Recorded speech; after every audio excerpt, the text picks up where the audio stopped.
Hey everybody, welcome to the AWS Machine Learning Workshop. We're going to get started in just a couple of minutes, but we'll let everybody kind of work their way into today's presentation. Before we get started, I did want to launch a quick poll. Where are you in your machine learning adoption? So if you'll take a second, answer that poll, and we will get started here in 60 seconds or so. Thanks again for joining.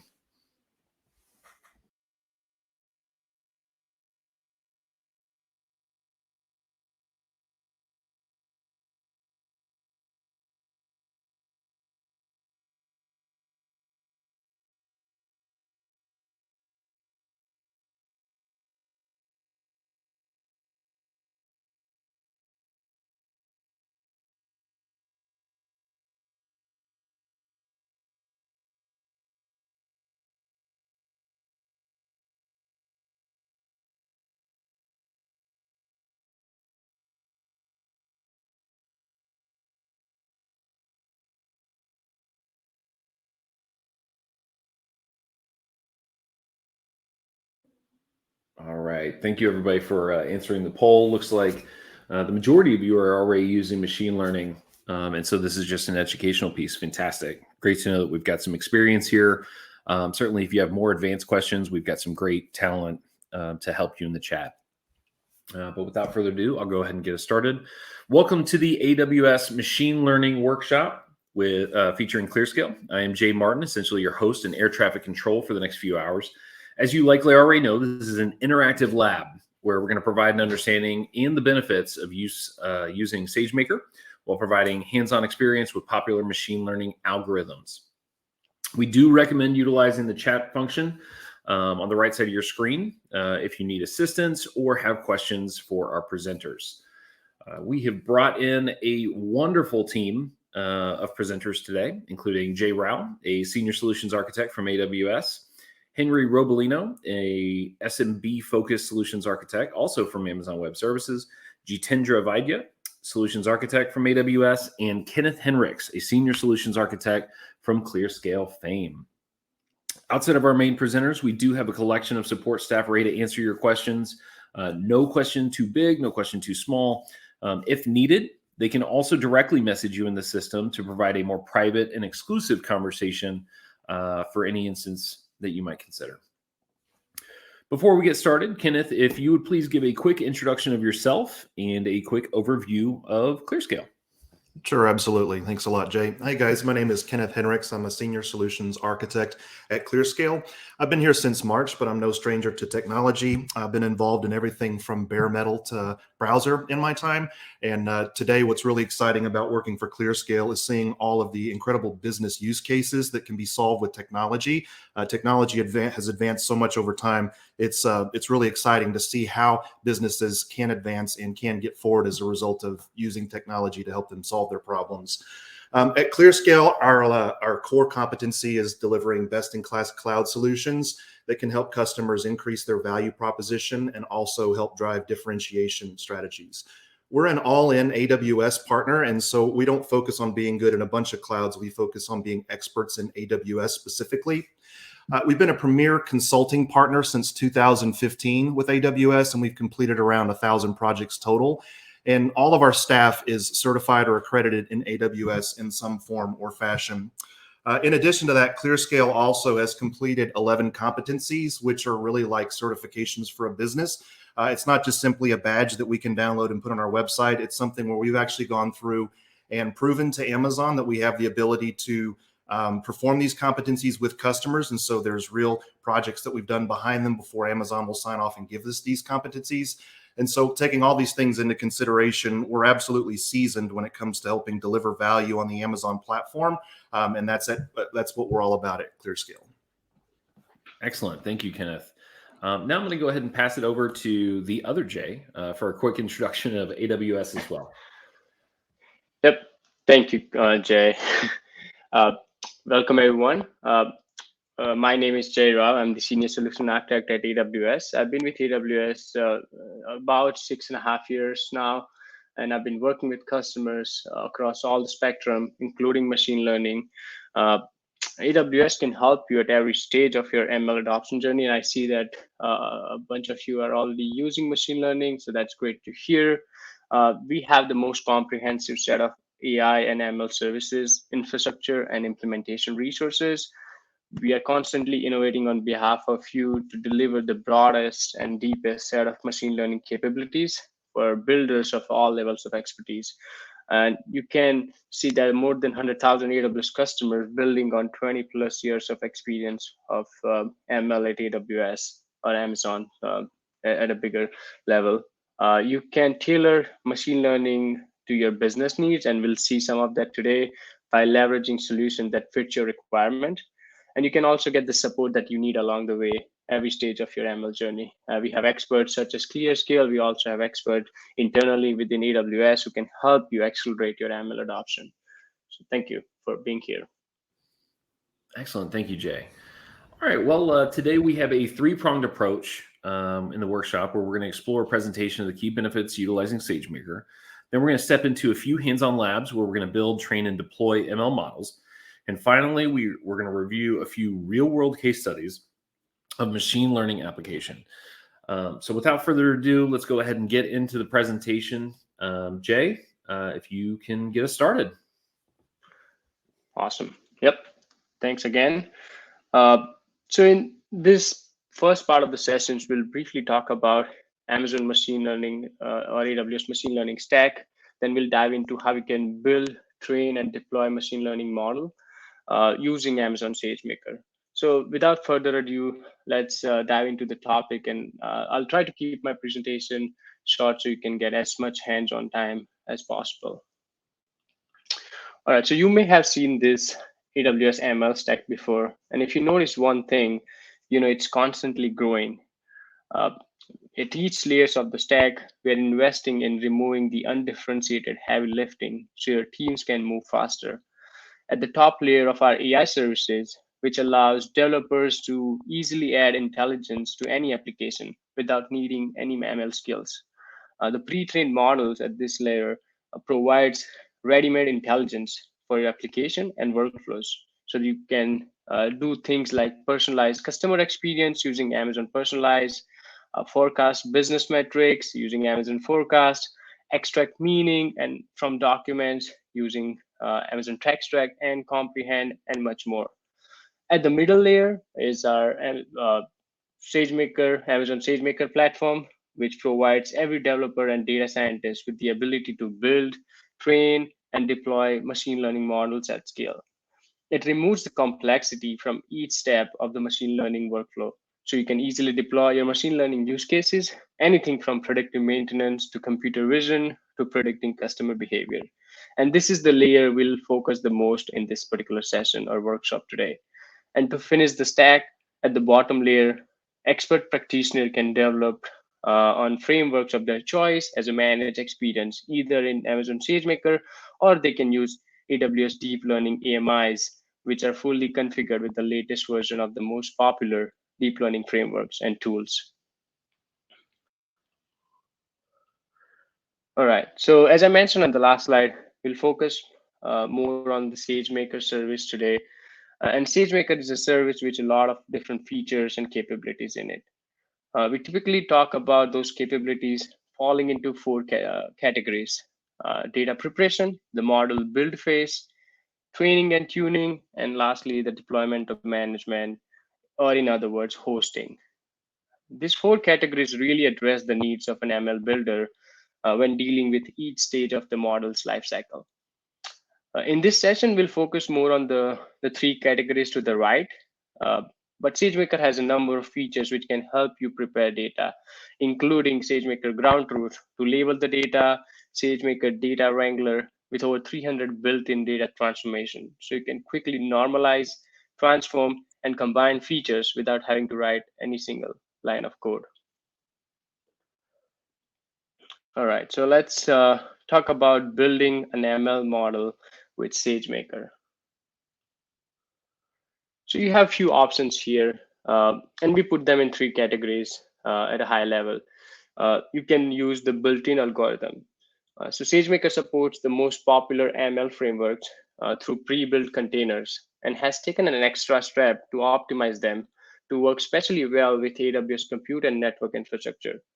So we currently provide about 17 algorithms, including the most popular ones like XGBoost to perform binary or multi-class classification, K-means clustering, or blazing text for textual analysis, and you have a number of other algorithms as a pre-built containers available to you. And we'll be using this pre-built or built-in algorithms as part of our hands-on lab today. We also have ability to allow customers to bring their own script using their own framework, such as PyTorch or MXNet or TensorFlow. And the third option in this category is basically you can bring your own containers and train your own frameworks, library, and everything in between. But you just want to leverage Sagemaker for infrastructure management, for training, tuning, and deployment, and you can certainly do so. So you see here, you have tons of flexibility to select an option that meets your need. And of course, you have an option to use the bespoke ML models provided by our partners through Amazon or AWS Marketplace. And if you're working with tabular data, you can just use SageMaker's autopilot functionality, which automatically infers the type of prediction that will best suit your data. So you have that ability as well without you choosing what algorithm to go for the data that you have. So you can definitely use the SageMaker autopilot functionality where SageMaker will choose the algorithm on your behalf on your tabular data. And by the way, feel free to ask questions. As Jay mentioned, we have a number of folks here who can help you answer any questions that you have. So please continue to interact with the team. So as I mentioned, Amazon SageMaker comes with a number of pre-built algorithms. It provides high-performance, scalable machine learning optimized for speed, scale, and accuracy that can perform training on petabyte scales of data sets. You can choose from supervised algorithms where correct answers are known during the training, and you can instruct the model where it made the mistakes. SageMaker includes supervised algorithms such as XGBoost for linear and logistic regression or classification, or to address the recommendation and the time series prediction problems. SageMaker also supports unsupervised learning algorithms such as K-means clustering or principal component analysis. In this case, the algorithm must discover the correct answer on their own. Since it's unsupervised, right? To solve problems like identify customers grouping based on their purchasing behavior. And this list is not exhaustive here. We have other algorithms which are not listed here, which is also supported as a pre-built package in SageMaker. All right, so let's talk about how training an ML model works with SageMaker. So let's walk through the training process, right? So first you have an EC2 instance, which can be a SageMaker notebook or studio instance, or it can be your laboratory even, right? Where essentially you're making an API call to SageMaker using an SDK or CLI to invoke this model.fit function to start the training process. That will then make a call to S3 under the hood, where we have our training and test data. We specify this data, which training and test data, which will be sent to EC2 instance, which will be spun up by SageMaker on your behalf. So SageMaker is taking care of all this heavy lifting for you. So you can think of this as an ephemeral cluster, which SageMaker will manage for you. So it will spin up, do the training, and spin down at the end. And it will push the code to run here, whether it's the pre-built algorithms that you have chosen, or if you're using your own script or container, whichever it may be, the SageMaker will take care of pushing the code to the cluster. The cluster essentially will pull an image from ECR. ECR is our container repository, Elastic Container Repository for storing container images. And in this case, if we are leveraging one of our built-in algorithms, it will pull in that built-in algorithm image into an instantiate the container and then start the training job. Once the job, in this case, a training job is completed, it will output the model artifacts back to S3 for us. And this model files or model artifacts will be used for hosting this model as part of our inference process in the deployment. And we'll go through each of the steps in detail. So just to give you an idea how simple it is, right? Here's a bit of sample code of how we specify a container. As you can see here, right, we are making an API call, specifying a framework, in this case, an XGBoost, which is also what we're going to use in the hands-on lab, and the version that we want it to pull from the ECR. And it's as simple as that. It's going to pull the optimized AMI or image from container image from the ECR on your behalf. And you don't necessarily have to train on the Sagemaker notebook itself. You can use anything as long as it can access the SDK. Like it can be the dev desktop, which can be a laptop. It can be easy to instance under your control where you are hosting a Jupyter notebook. It can be obviously Sagemaker notebook or Sagemaker Studio, which is what we'll use today. Or it could be, if you're using, let's say, a Spark on EMR, then you can use Sagemaker Spark library to launch your training in Sagemaker. So again, you see there's a tons of flexibility here to choose an option of where you want to train your machine learning model.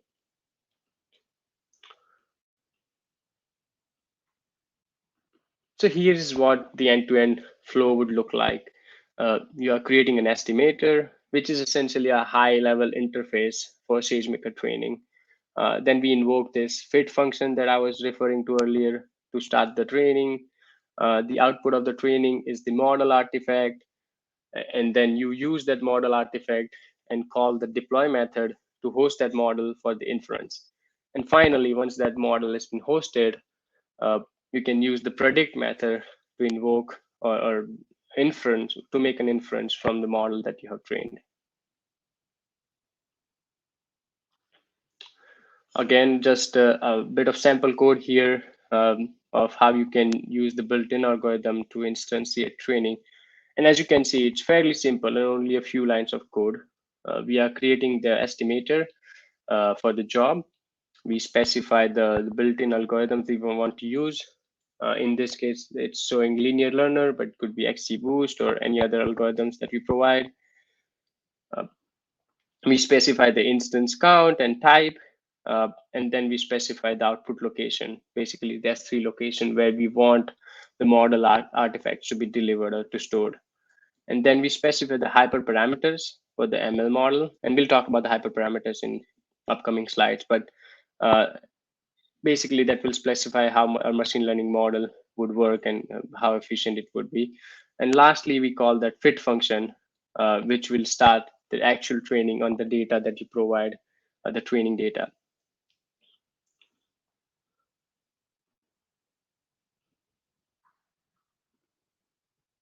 Again, just to go over a bit more, here is how you specify the instance type, instance count, the disk space you want for each of those EC2 instances to have.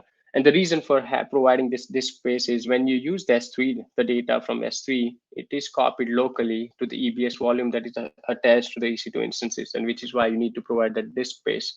And you need to appropriately estimate or measure the disk space so that you do not run out of the space on those EBS volumes.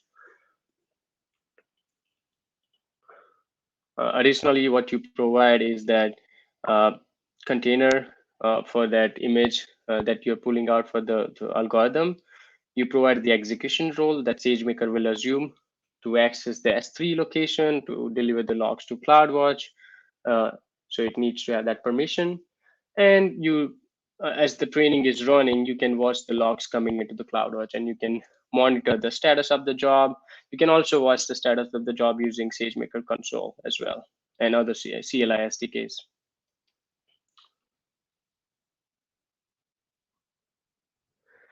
All right, so training machine learning models often requires large amount of data, and efficiently accessing this data will improve the model training performance. And as you can see, until now, SageMaker offered two modes for reading data directly from S3. There was file mode and pipe mode. So just to summarize what these modes are, file mode essentially downloads the training data to an encrypted EBS volume, which is attached to the training instance. And with file mode, this download needs to happen, download needs to finish before the model training starts. Opposite to the file mode, pipe mode streams the data directly to the training algorithm, which often leads to better performance, but it requires code changes since you are doing now streaming and the data is not available completely before the training start. And we recently, only a few weeks ago, released a third mode, or started supporting a third mode, which is called the fast file mode, which combines the ease of using the existing file mode and the performance of the pipe mode. So essentially, this provides the convenient access to the data as if it was downloaded locally, while offering the performance benefit of the streaming data directly from the S3. So as a result, the training can start without waiting for the entire data set to be downloaded to the training instances. And we have some benchmarking performance as well. For example, the training a k-means clustering model on a 100 GB data set took about 28 minutes with file mode, but it only took about 5 minutes with the fast file mode. So it's about 82% decrease in the training time. And again, just to highlight, there's no code change required for you to use the fast file mode. So I think it's probably one of the, going forward, one of the most common mode of loading training data from S3 that we expect our customers to utilize.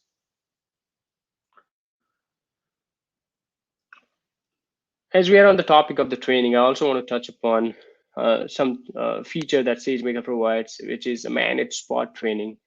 A training is often one of the most resource intensive process in the ML workflow, and it also could be expensive in terms of how long or what kind of resources that you need to use to train those models, and which is where this spot training, managed spot training, comes into the picture. You may be aware of spot instances with EC2. There are unused capacity offered at a significant discount of 90% compared to the on-demand pricing. They're often ideal for training workloads with flexibility, right? When you have non-time sensitive training jobs, or when you don't really have that flexibility and you want to add that cost benefit aspect of it, managed spot training is a way to go. And there are a few features that managed spot training provides, right? There's automatic spot management, meaning SageMaker will manage the provisioning of the spot instances and interruption on your behalf. The training job will pause and resume reliably as the spot capacity becomes available. So it takes away that burden of you managing spot interruption, and it also supports built-in frameworks and algorithms which can checkpoint automatically if the job needs to be paused or resumed. So it's an automated way of SageMaker providing you ability to use spot instances.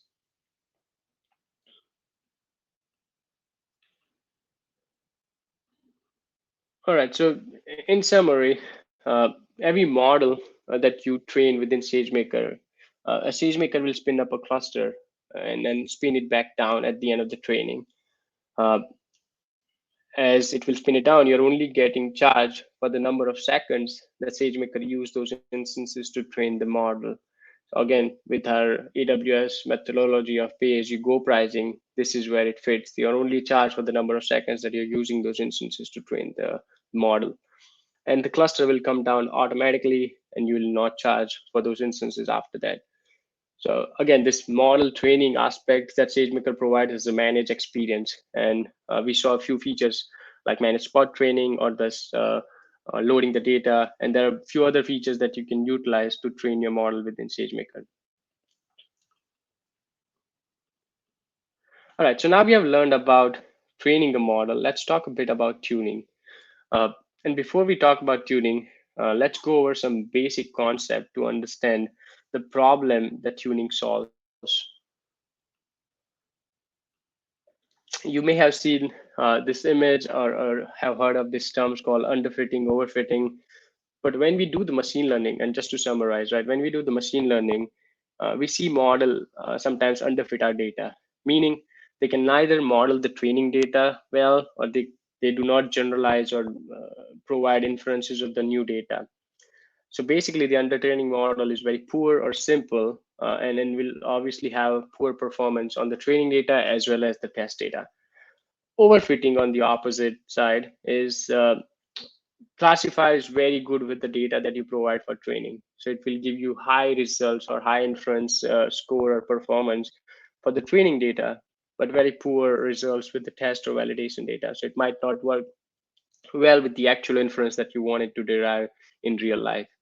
And we don't want either overfitting or underfitting. Appropriate fitting is always what we should aim for, meaning there is no bias, there is near right prediction. It's not underfitting the training data, it's also not overfitting. And this is what the problem that tuning will solve. Uh, and to solve this particular problem, Amazon Sagemaker provides something called automatic model tuning, which is also often called that or known as hyperparameter tuning or hyperparameter optimization. Basically, it will find the best version of the model by running many training jobs on your data set using the algorithms and range of hyperparameters that you specify. And it then go ahead and chooses the hyperparameter values that will result in the model which will perform the best as measured by a metric that you choose. So basically, it does a bunch of things on your behalf based on the range that you provide and identify the best model for the metric that you choose. So you can think of the hyperparameters as which are also the algorithm parameters. So each algorithms like XGBoost or linear learner, which have certain parameters that you have ability to tune and modify. So you can think of them as knob, just like in the image here, right? To tune the model to perform the best for the data set and for the use case that you have.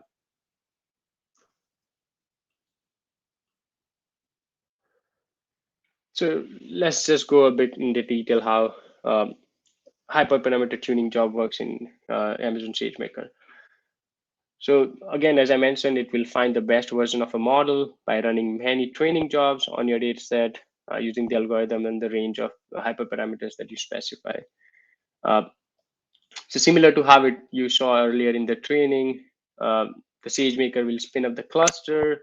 It will get the data from the S3 and then spin up the cluster to run this job. And it basically pull downs either Bayesian Optimizer or Random Optimizer, and we'll talk about what they are. But basically, those optimizer will allow the hyperparameter tuning to go forward and determine whether the jobs are finished or not. Essentially, what you're doing as part of this tuning is you're trying to measure something that's called area under the curve or AUC. And in simple term, AUC is basically a measure of how good the model is, right?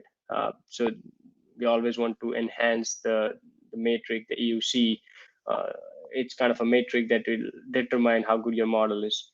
And this hyperparameter tuning job will go in continuously until it finishes the job and based on the parameter that you specified. And there are a few other things that that you can specify, which we'll see in upcoming slides.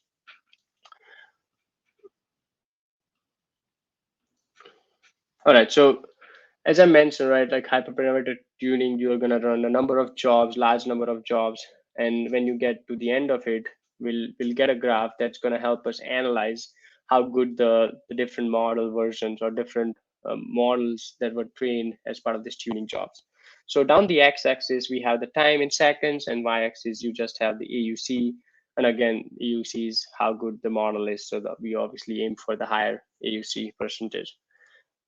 And that's the objective metric that we are trying to optimize as part of this hyperparameter tuning.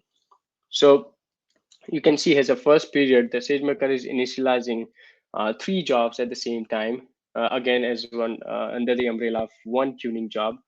And we're going to pull that objective criteria out, and we're going to look at this AUC. We see that there are 3 different dots all the way on the left-hand side. You see that 3 dots vertically that are part of the single tuning job. And we see like one model is great, one part's okay, and the other one is not really that great.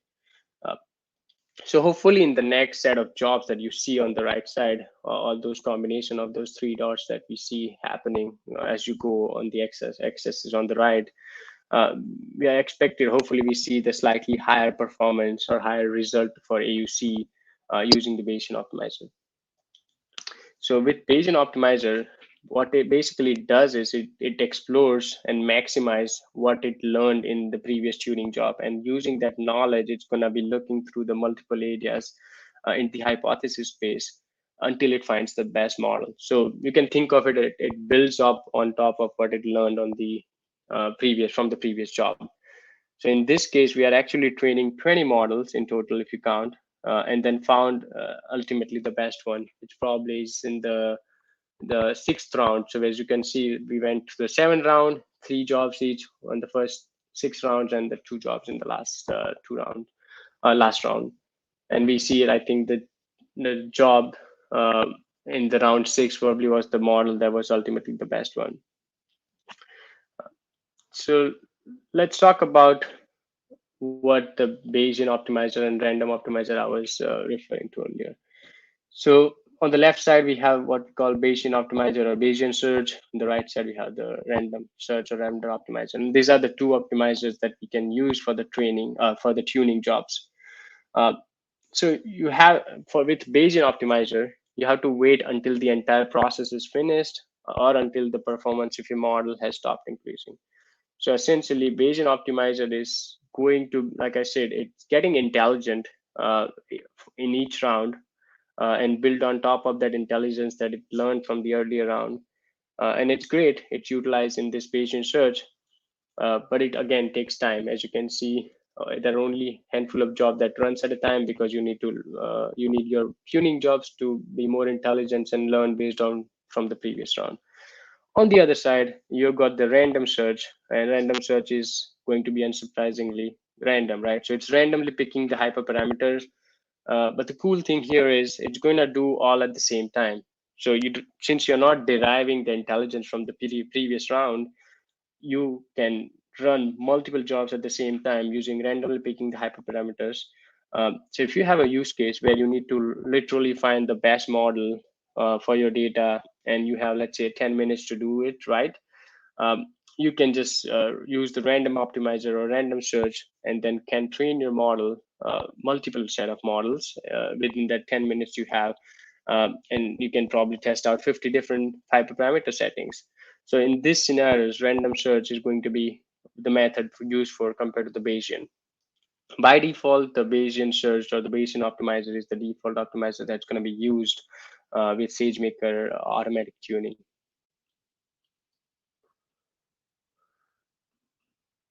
So when we configure a tuning job, what can we specify? So essentially, it's the 3 major components that you specify. One is the hyperparameter ranges, right? The range that you want this tuner job to go over, different ranges for different parameters.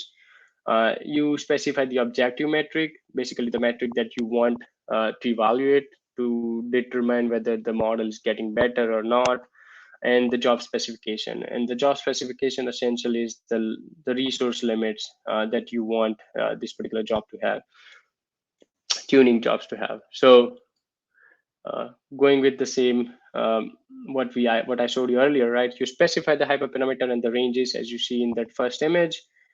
You specify the objective metric, and then you pick the job parameters, including the max jobs, the max number of jobs that you want this tuning job to run.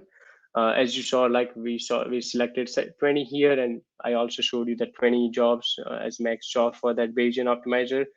And you select the max parallel jobs. So I only want 3 jobs to run in parallel, and at max 20 jobs. As I mentioned, by default, Sagemaker uses Bayesian search, but you can use a parameter called strategy parameter to set it to a random search.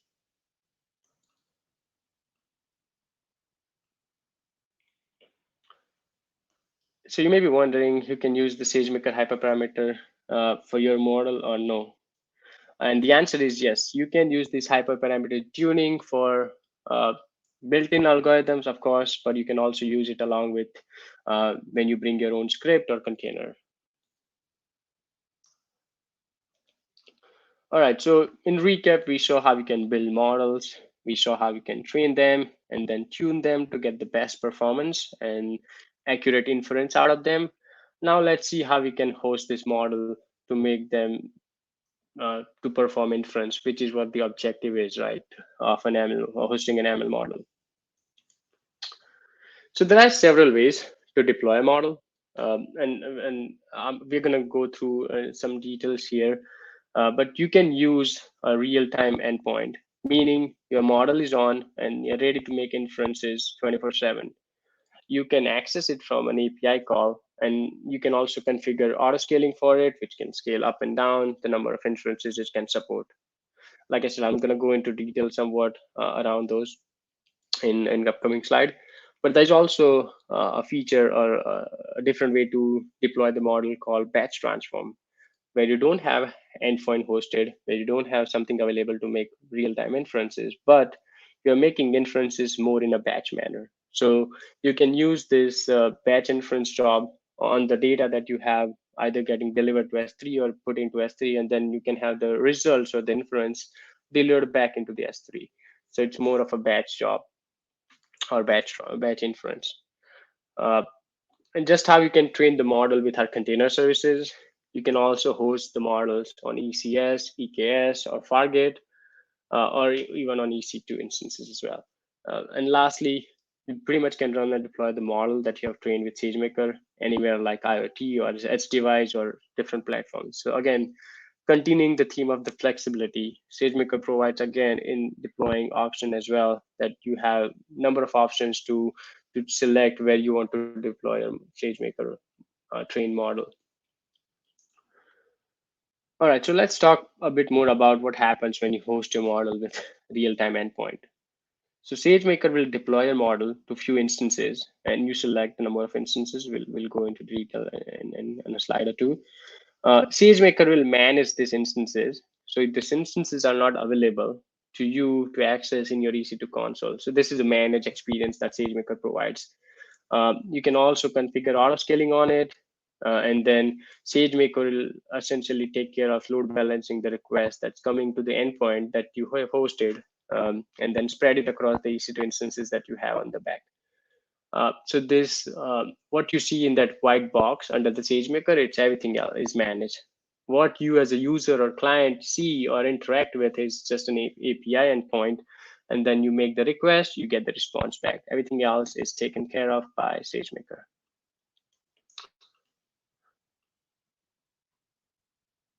As I mentioned, you can also configure auto scaling with this real-time inference endpoints. Just like how the auto scaling works with EC2, if you're familiar, right, you provide a steady state capacity, the capacity that you want the Sagemaker or the endpoint to always have, and that you set the minimum and maximum instance count and the scaling criteria.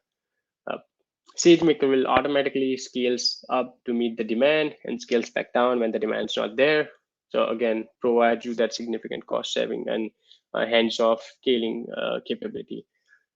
If you see on the image in the right, if you see that total number of invocations are shown as that blue line, and that invocation per instance is shown as that red line. And if you see that arrow that's pointing, there is a scaling activity that happened, and you know that invocation are split now. Now there are more instances across those instances. So per instance invocation has come down, but overall invocation is going high, increasing continuously. So this is what Sagemaker provides as a managed experience of using auto scaling.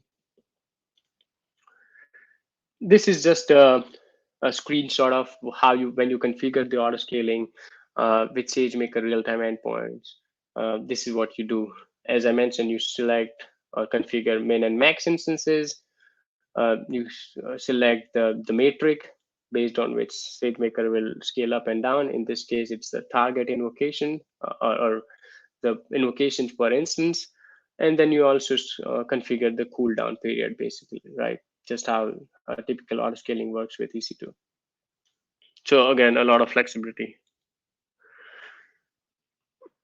So you may be thinking, this is all great, but I have dozens of models to host. And you might be worried about the cost if you have to host each of those instances, each of those models into its own endpoint.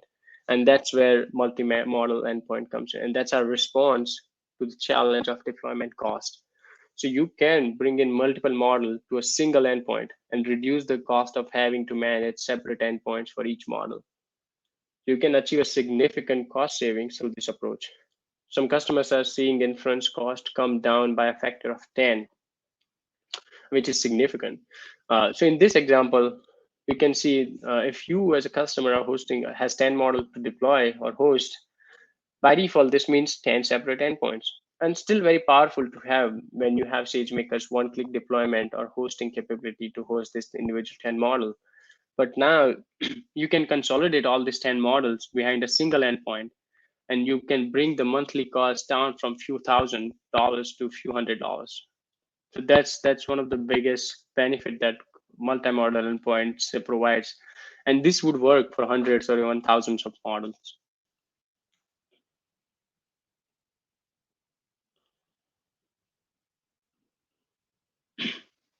Another interesting feature of SageMaker is what is called an inference pipeline.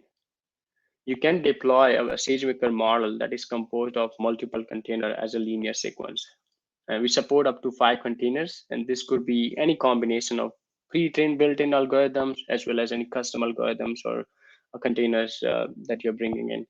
So in this picture, we see, right, there's a pre-processing container, there's an inference container that supports multiple models, and finally, there's a post-processing container as well. So output of a one container is taken it as an input to the next in this inference pipeline. And each of this is a sequence of an HTTP request flowing between one container to the next. So this is great for folks who want to create, let's say, a waterfall method to feed off of one container or one inference into the other.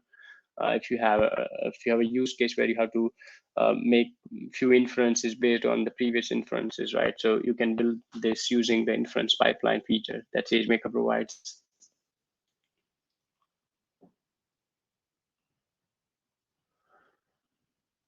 And you may be thinking again, right? What if I have use cases like audit or projection at the end of the month? I don't really need a model to be available 24/7.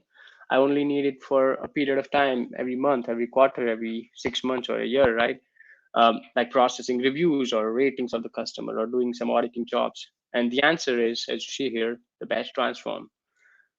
We touched upon batch transform a bit earlier, but going back to the how it looks like from the design perspective, most of the time the batch transform, it's an event triggered. So like a file uploaded to S3 or some periodical schedule, as I was talking about. This will trigger a Lambda. Again, it doesn't need to be Lambda, but Lambda can instantiate or make that API call to SageMaker, which will grab the data from S3, instantiate container, just like how we did with the training, right? Pulling the container image, the model artifacts. And again, this is all as a managed experience. So you do not really need to do anything other than triggering that API call based on that schedule or event. And SageMaker will do all of this behind the scene to launch the cluster, instantiate containers, deploy the model, perform inference, and then deliver the output back into the output locations that you have, like S3. And once the job or the inference job is complete, SageMaker will spin down the container or the resources, and you're no longer incurring the cost for them. So that's where the batch transform shines, that you're only using it for a period of time, and then you no longer have to incur the cost of those resources. All right, so lastly, summarizing the deployment options within SageMaker, you have endpoint and the batch transform. I won't read the slide, but you can see, right, you have a few options here, and you can make a trade-off between the cost and the latency to choose the right options for your use case, whether you want to go for the real-time endpoints or the batch transform. And as I mentioned earlier, you also can host the model outside of the SageMaker as well, using ECS, EKS, Fargate, or any other like locations like IoT device or edge devices. All right, so I think I'm at the end of my presentation. At this time, I would like to invite my colleague, Jitendra, who will talk about what you're going to perform in this handshop lab today, and can show you the step-by-step instruction and give you the chance to play with the Sagemaker and things that I just talked about, from building, training, tuning, and deploying the model. Over to you, Jitendra. Thank you. And Jitendra, just so you know, I have placed the event box link in the chat as a sticky note, and it's also available in the handout section for easy access as you give those instructions to our attendees. All right, thank you. So everyone, we have provisioned an AWS account for you to get your hands dirty. Hope you all are excited to try out Sagemaker. Please access the link which is mentioned in the chat, which is an event box link, which will help you to log in your AWS console.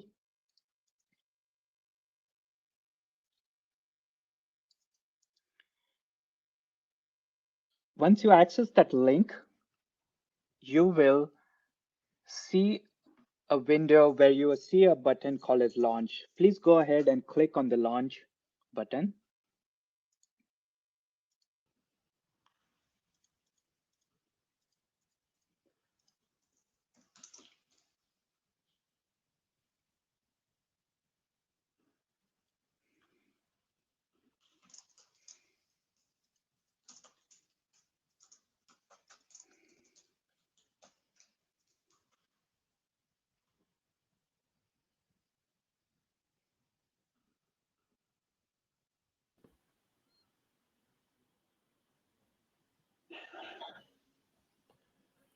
Jitendra, is it best to use the one-time password, or does it matter once they get to the point of trying to log in? Yeah, it's fine to use any preferred method.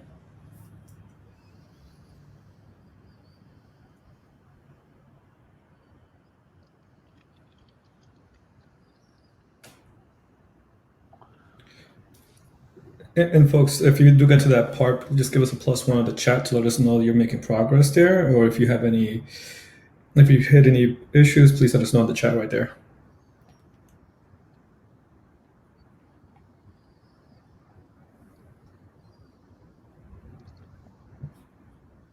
All right, I'm sharing my screen. Hope you all can see my screen, and I'm going to walk you through to help you set up.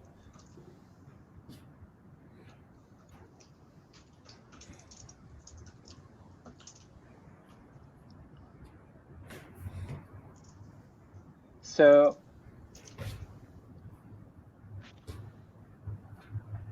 once you see this screen, feel free to accept the terms.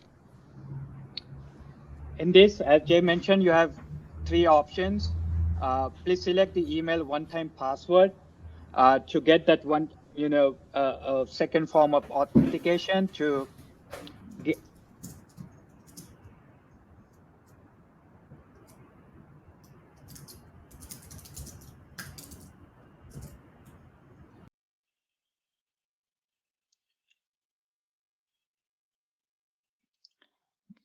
Once you enter your email ID, you will get an email. Please confirm the code and proceed with logging in. Once you confirm your code, you will see a team dashboard as you can see on my screen.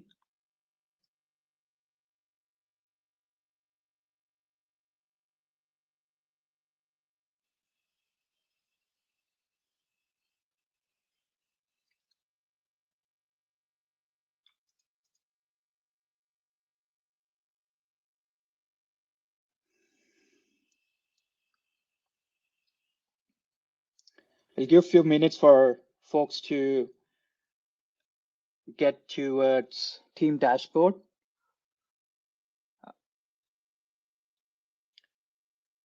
Once you're in, please confirm on the chat box so that we know everyone are getting into the console.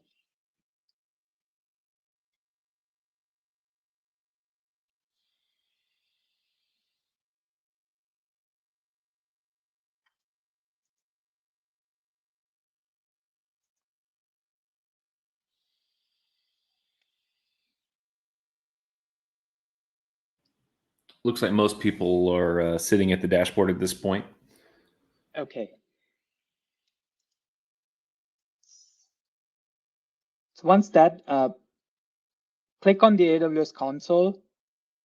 You'll see a pop-up where it will provide you with all the details. Just click on Open AWS console. This way, you will be inside an AWS account.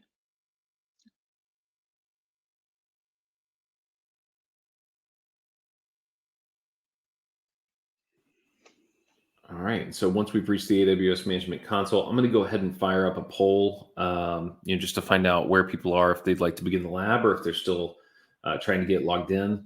Again, if you're having any issues, we have an entire team ready to help you. But certainly, if everybody's ready to go for the lab, Jitendra will get us started. So if you check your poll section, just give us a quick A or B, ready for the lab, or B, still working on logging in.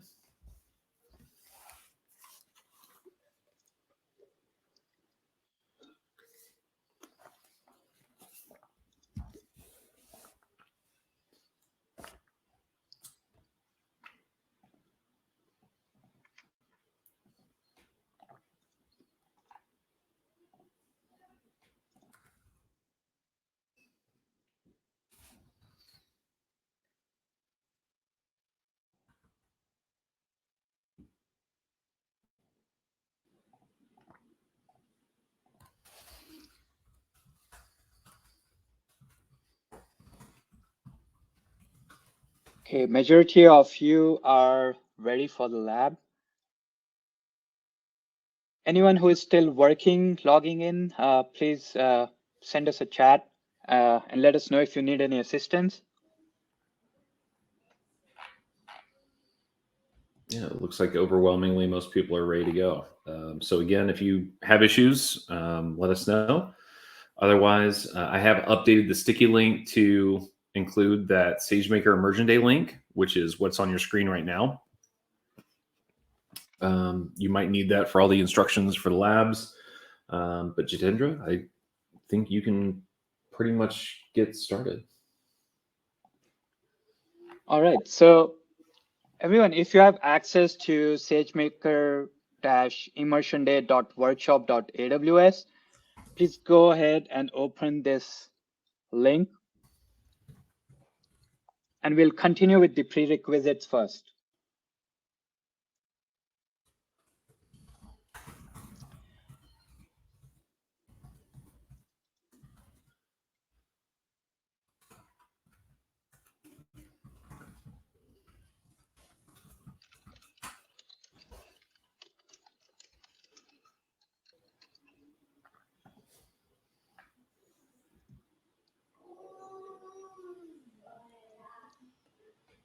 Hope everyone are able to log in. All right, and then I've got one more poll for everybody as we're just about to get started. Every workshop seems to be different, so we'd love to know from our audience how best they would like to proceed with these labs. Certainly, we can watch and follow along with each and every step. You can work in silence to avoid any distractions, or you can have AWS perform the lab in silence and occasionally just interject with notes and nuggets. So feel free to apply that. Naturally, if you want to work at your own pace and in silence, we're going to be in here for about 45 minutes. So feel free to simply mute, the actual presentation, and we'll fire it up, once we get to the breaks.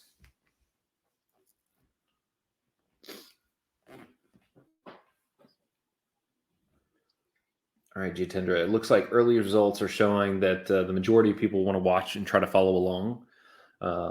So let's do our best to kind of work through each step and explain everything at a good pace. Certainly, if you feel like you're getting behind or need some support, again, chat. We're here to help, and we can certainly go into a private chat and walk you through any specific steps as well. All right, let's let the fun begin. All right, so I'll go ahead and get started. First thing is here to launch a SageMaker Studio. Once you go to the prerequisites, What we'll do is we'll follow the instructor-led lab, which is the first option. We are finished with this signing process. All I want you to is start from a step where you search for Sagemaker in your AWS console. So I'm going to go in my console. I'm going to open a Sagemaker.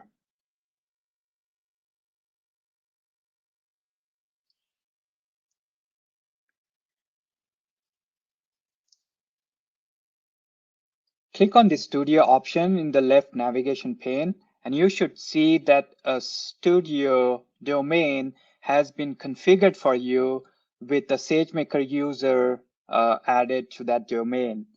A domain is a set of infrastructure which is available for you for this SageMaker Studio. It is one per AWS account.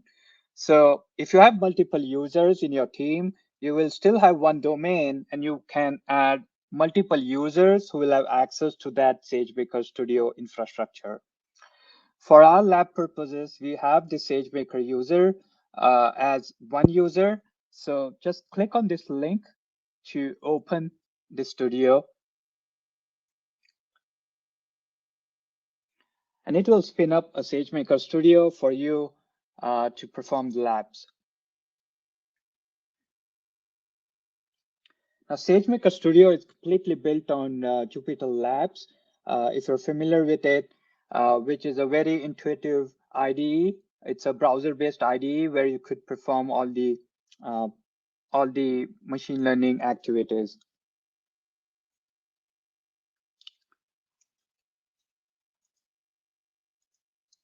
If you go back to the workshop, in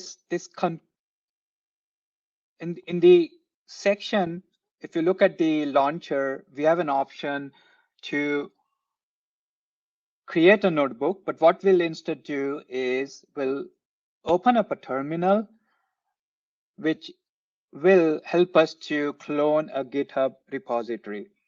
So what I'm going to do is I'm going to copy this link, which is git clone command, from our workshop instructions.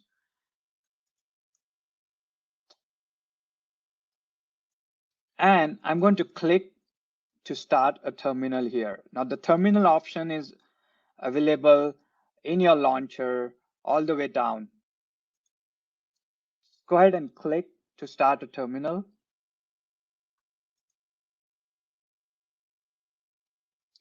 Once you see the terminal, just git clone the SageMaker artifacts, which we'll use. And for your convenience, Henry has posted a link which you could use to the SageMaker git clone command.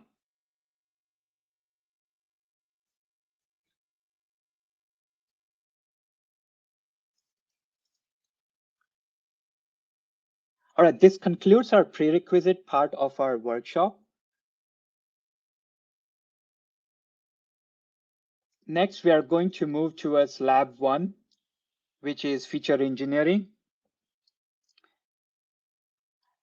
Just gonna give everyone some time to make sure everyone have downloaded the Git artifacts on the SageMaker Studio.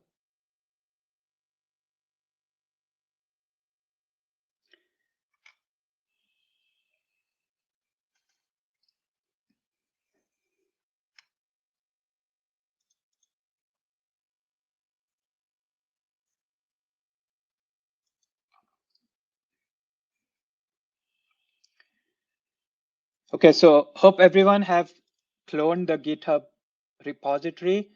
I'll just give you an overview of what SageMaker Studio is, what options are available so that you get comfortable using the SageMaker Studio. In the left side, in the left navigation bar, you have multiple options. If you look at the git clone command, it has created a folder with all the artifacts which are cloned from the GitHub repository. Here, there are various options of creating folder, uploading a file to Sagemaker Studio, and so on. Towards the left, you have all the palettes available for your reference. If you look at the Git, it is integrated with GitHub so that it becomes easy. Now, since we have already cloned, you can look at it that in the Git option, you have the current branch, which is a master branch, which has been cloned. Now, any changes you make are very easy, available, so that you could commit, change, push your changes to the GitHub. The second palette is your resources, AWS resources, which are running. Right now, we have a T3 Medium Jupyter notebook running, as well as we have a Data Wrangler instance running. These are the instances, apps, and kernel sessions, which you could look at all the running AWS resources at single place.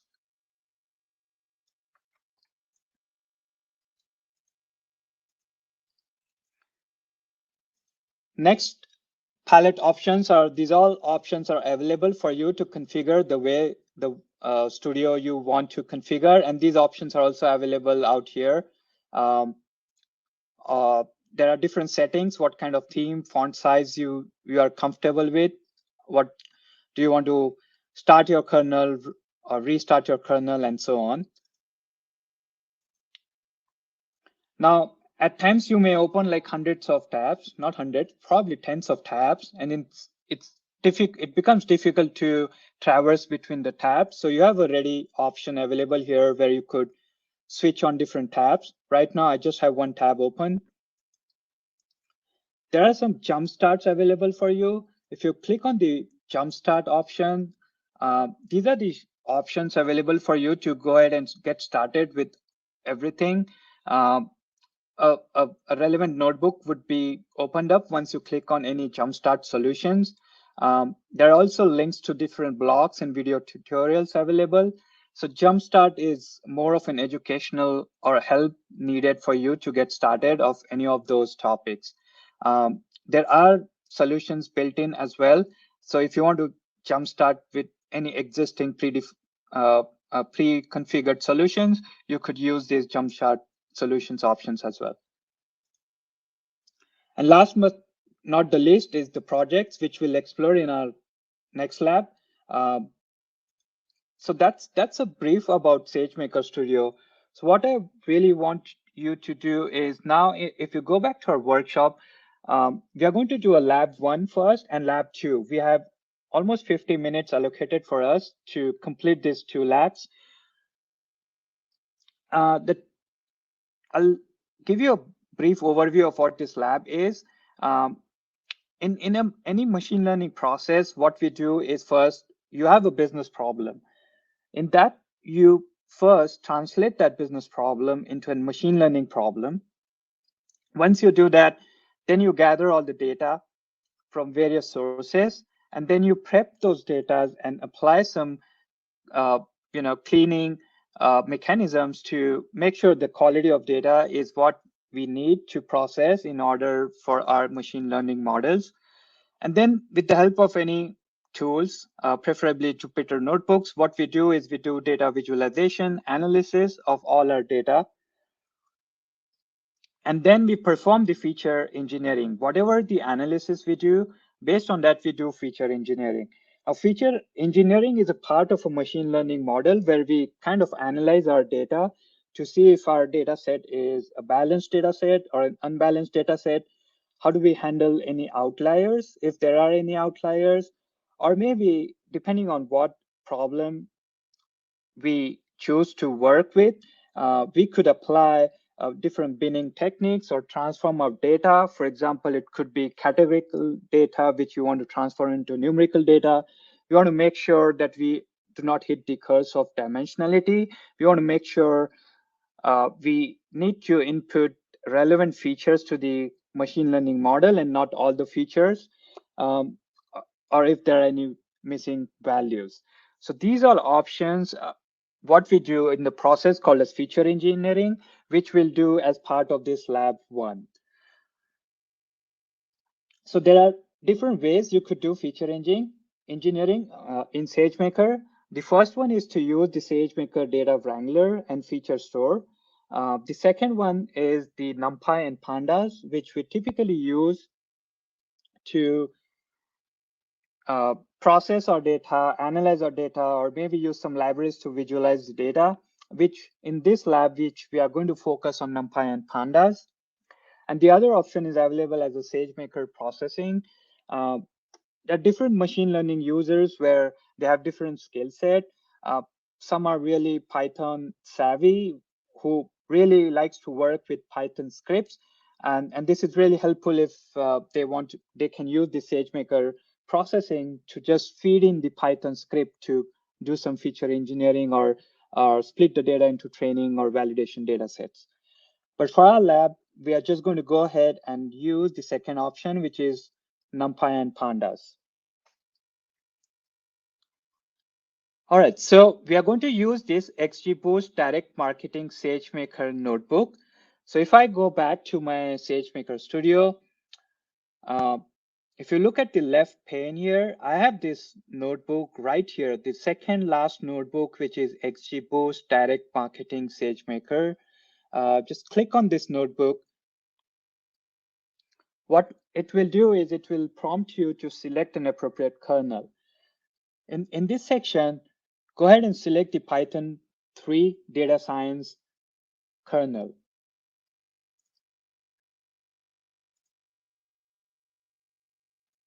Once you select that, you look at it that we have an instance allocated with 2 vCPU and 4 GB of RAM instantly available for that kernel to process all the instructions in the notebook.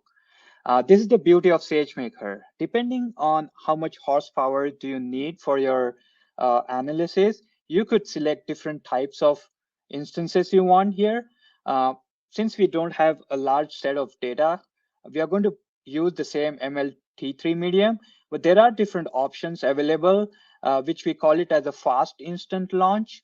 With this fast launch, any type of EC2 instance which is required for you will be launched in less than a couple of minutes maybe. It's really handy to make sure to select the right instance type needed.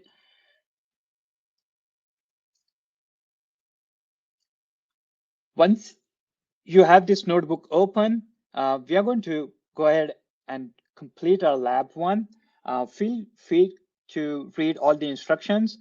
I'll give you a background on what today we are going to do is, first is we have an ML problem defined. And that is, we have consider ourselves that you are a machine learning engineer working in a bank. And you have a set of data set where your marketing team has run multiple campaigns and gathered all the data sets for you. Now with the data set, what you are going to develop a machine learning model which will identify from a set of customers which customers will opt to have a certificate of deposit. That is the prediction. That is your target Y variable which you are going to use today to predict among all set of customers, different demographics, different ages, all these different customers. Out of these customers, which customers are more into getting into a certificate of deposit? So that way, we are going to use an XGBoost model to do that. Now, XGBoost model is pretty commonly used model. I think it won the latest Kaggle competitions.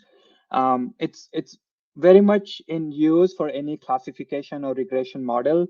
It's an optimized version of decision trees for you to work on this model.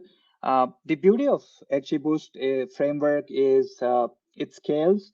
It actually takes less compute time to predict the results and provides more accuracy compared to other models. So in this case, we are going to use XGBoost model to do so. We are going to update the pandas version to make sure we are compatible.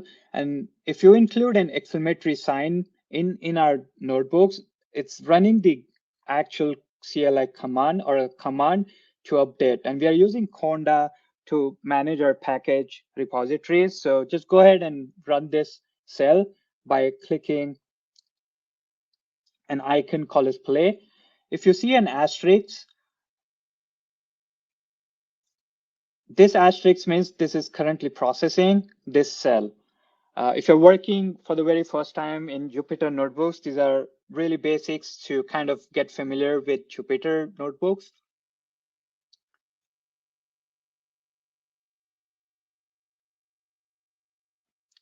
Feel free to post any questions you may have as you're following along with me. Arpita will have access to the workshop by 6 p.m. end of day today. So this workshop is available for you. This account is available for you to practice.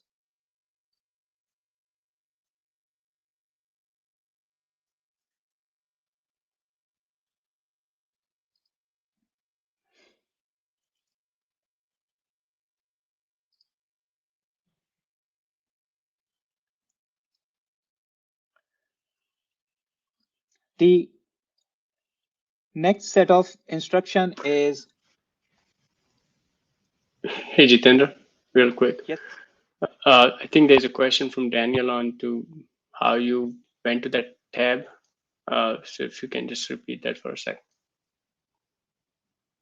Right. So Daniel, if you look at have you cloned the GitHub repository?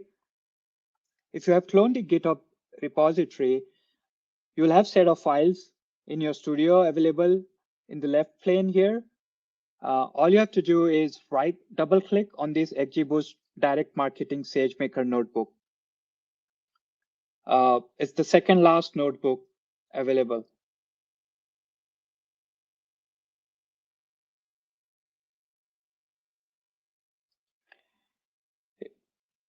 I've highlighted the notebook right here in the left pane.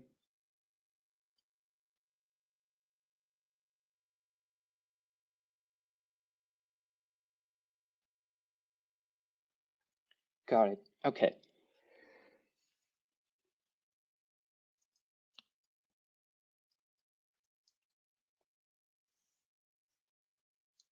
There's a question from Shub which says, can you explain a bit more on the external environment factors? Can you give me an example of what's external environment factors?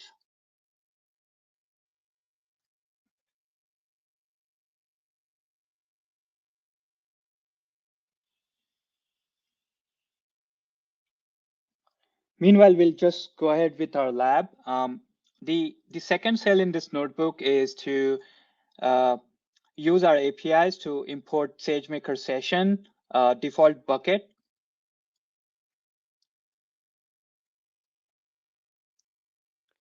Yes, we'll go ahead. Shub, there are a few instructions in the data set right below. So I'll stress on that data set of this variable.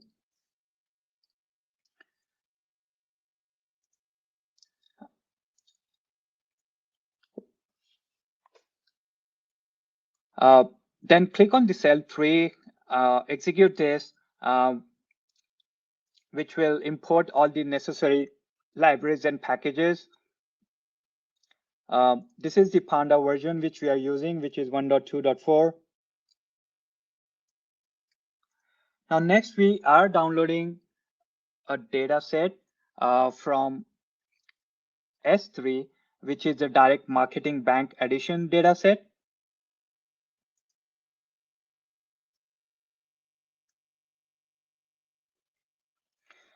Once we download a data set, if you look at the Python commands here, we are also, it's a zip file. So we are also extracting the contents from the zip file. And then we are using the pandas to load that CSV file data into our pandas object. Once the data is loaded, it will also give you a short snippet of of this data out here. If you look at it, these are the data of your marketing campaign, which is age, job, marital status, education, default, housing loan, and this is an open source data set. There's a lot of different attributes, which we call it as a features or attributes and so on. Now, the price, the variable rate, the Eurobond, these all columns are related to the external factors, which are the market right now. The index of your market, the price of the bank stock, and so on. So these are the external factors. So we have a mix of data set, right? So we have customer demographics as well as some external factors. And we need to now analyze if these external factors help influence our decision or our model's decision to converge in predicting if a particular customer is going to enroll for a certificate of deposit. And there are different columns, but we are just printing the first 20 columns, first 500 columns. So these are all actually the columns which are being printed. If you look at the very end, why is your target variable? Which set of customers enrolled? Which set of customers did not enroll? So let's analyze further, okay? All the description of the data is available right here in the notebook, all the fields which I mentioned. And these are the external environment factors. If you look at the consumer price index, consumer confidence index, the Euribor 3-month rates and all. So these are all the market, typical external market indexes or factors which may affect, and we'll see that if it affects or not. The Y is a categorical data, the target Y column, which is did a client subscribe for a term deposit or not. All right, so let's explore this further. Now, with the next set of instructions here, what we are doing is we are using this to kind of plot an histogram. Now, histogram is a very important visualization tool where we kind of understand how your data is skewed across different bins or different categories. Okay. So if you look at these histograms, right, the first thing is also we are also printing out the data, what is the mean value, what is the standard deviation, and so on. So these are all the statistics which we typically use in our machine learning data analysis.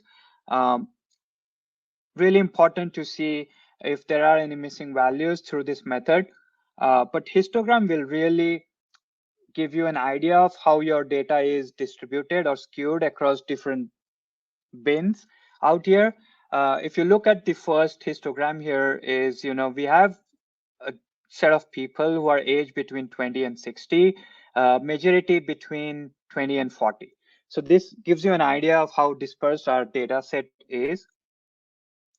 But one interesting thing to note is the target Y, which is 90% of the people have not opted for certificate of certificate of deposit. That means we have a really imbalanced data set out here. Okay, that is one conclusion we can infer by running this.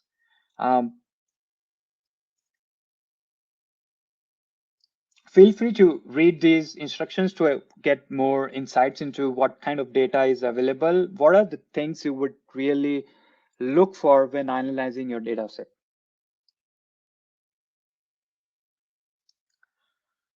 If you look at it, there are some unknowns as well, which are in our data set, which if you look at this, unknown is also some data set. In some of the rows, we have some values missing. For example, in the loan attribute, we have some unknowns as well, which is just about 20% of the data, which has no values so far. So we got to clean up those, okay? So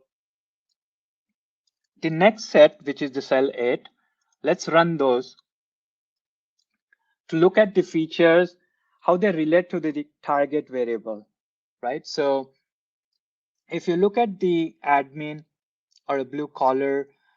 These are the different features in the job category, right? So we have an attribute called as job, which has all the columns called as type of job, which is self-employed, some are retired, some are in management, some are housemaid, and so on. How this feature affects our yes and no target Y variable. Look at it, 93% is whoever is retired has opted for a certificate of deposit, right? So we could infer from this data set that people who have retired are more towards savings. Next is marital status. You can look at the 54% of people who are married have opted for the certificate of deposit, and so on. So this is the way you could dive deep into your data and analyze. At the same time, you kind of plot your histograms to see how data is skewed.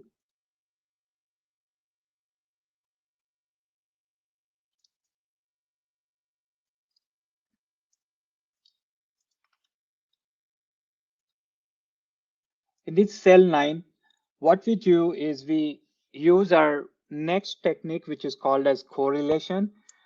Correlation is a technique where we tend to compare features with each other and how does it play out.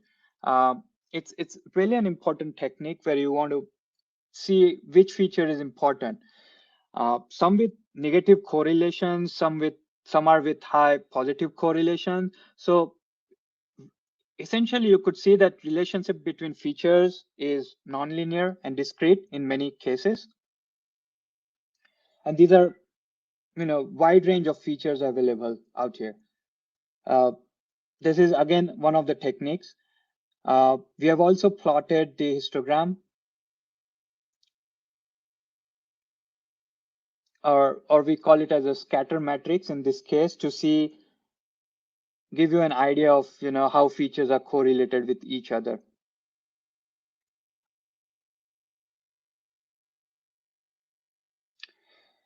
Now this will move towards the next step, which is the transformation. Now first we need to see, are there any missing values? Very essential technique. What we do is we remove essential values if we feel that those values are not necessary, but you have to be really careful if you plan to remove any rows or values, because data is essentially really important. You don't want to neglect any information, any piece of information. The second aspect of transformation is you want to convert your categorical data to numeric.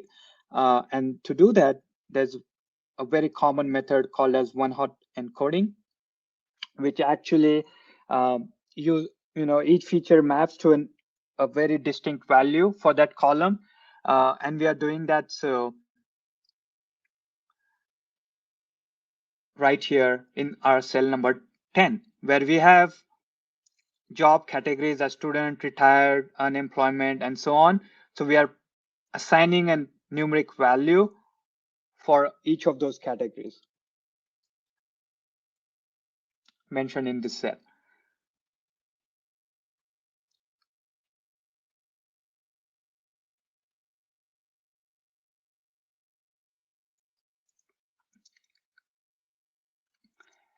Next, we did see that the external consumer factors does not affect our target Y variable.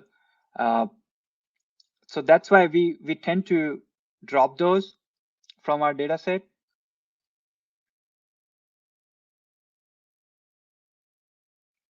And that is part of our analysis. In supervised learning models, which are designed to minimize the error, we just have to minimize the unnecessary attributes, which does not add any significant importance for us to help predict. And that is done through finding how we could, see the correlation of different feature attributes to the target variable y, which we have done that in above steps.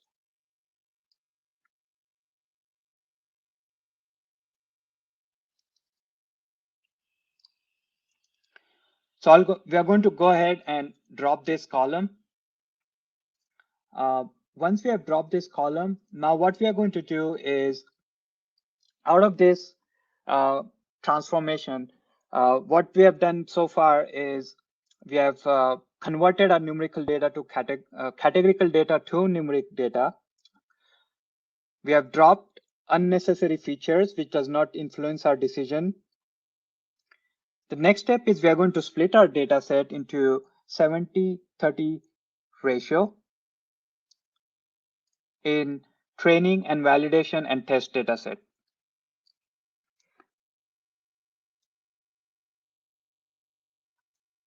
So it's going to split 70, 20, and 10% for 70% for training, 20% for validation, and 10% for test set.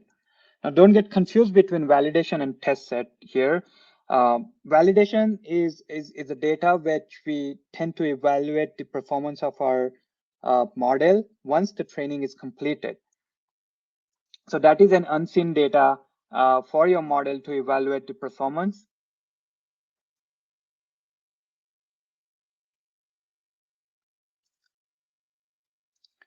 So let's split our data accordingly.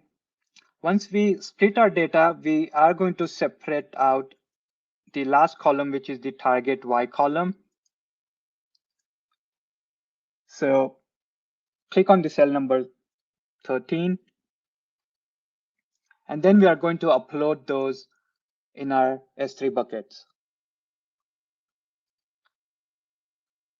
All right, so all we have done, this is the end of lab 1, which we did some feature engineering where we removed unnecessary columns, we transform our categorical data to numeric data, and so on. It's a very basic version of feature engineering, which we have done. But in real life, you may have to dive deep and spend a lot of time doing the feature engineering, depending on which type of model do you use and what's the input type. For our XGBoost model, we the model accepts libsvm format or a CSV format, and you could literally find, depending on which model you plan to use, you could look for Sagemaker documentation to determine what's the best method to feed the data in the model, and that way you could use that specific file format. In this lab, we are using CSV. All right, I'm going to take a pause here and make sure everyone have completed lab 1. If you have done, please answer the poll. Yep, I just fired up the poll, so you should see that in your poll section. Lab 1 status check. I've completed this lab, or I am still working on the lab. Certainly, we don't want to leave a lot of people behind and move on to lab 2, but we definitely want to make sure that everybody has time to complete these labs.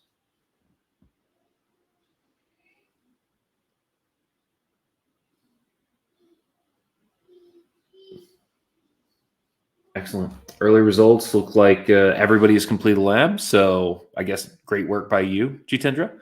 Let's go ahead and move on to lab 2. All right, let's do that. I see I have one question from Shub is the most efficient way to feed training data plus live data to Sagemaker CSV or protobuf?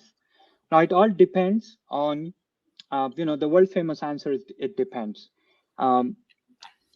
It does matter the way you feed in your data, depending on the size of the data, the model you plan to use, and so on.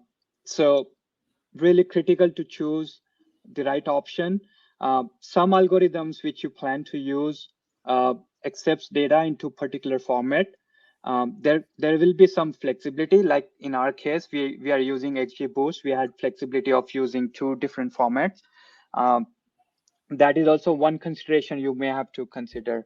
And it is all documented in the Sagemaker documentation, which will help you decide which method would be appropriate for you. Hope that answers your question.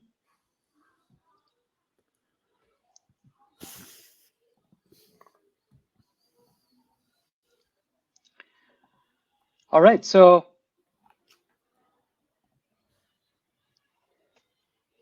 thanks, Andrew, for sharing the link. We are going to move ahead. Now, what we have done in the lab one is we have cleaned our data. We have uploaded different training and test sets or validation sets data into our S3 buckets. Now, let's start with the training. Now, to do that, first, what we need is an XGBoost container to download it from the ECR.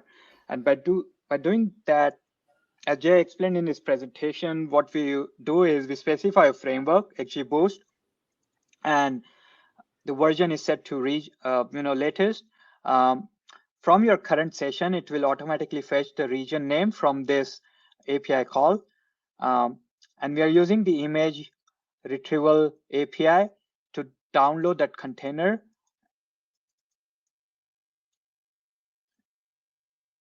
So once we do that, what we'll do, we also need to download our training data from our S3 bucket, which we just uploaded in the lab one.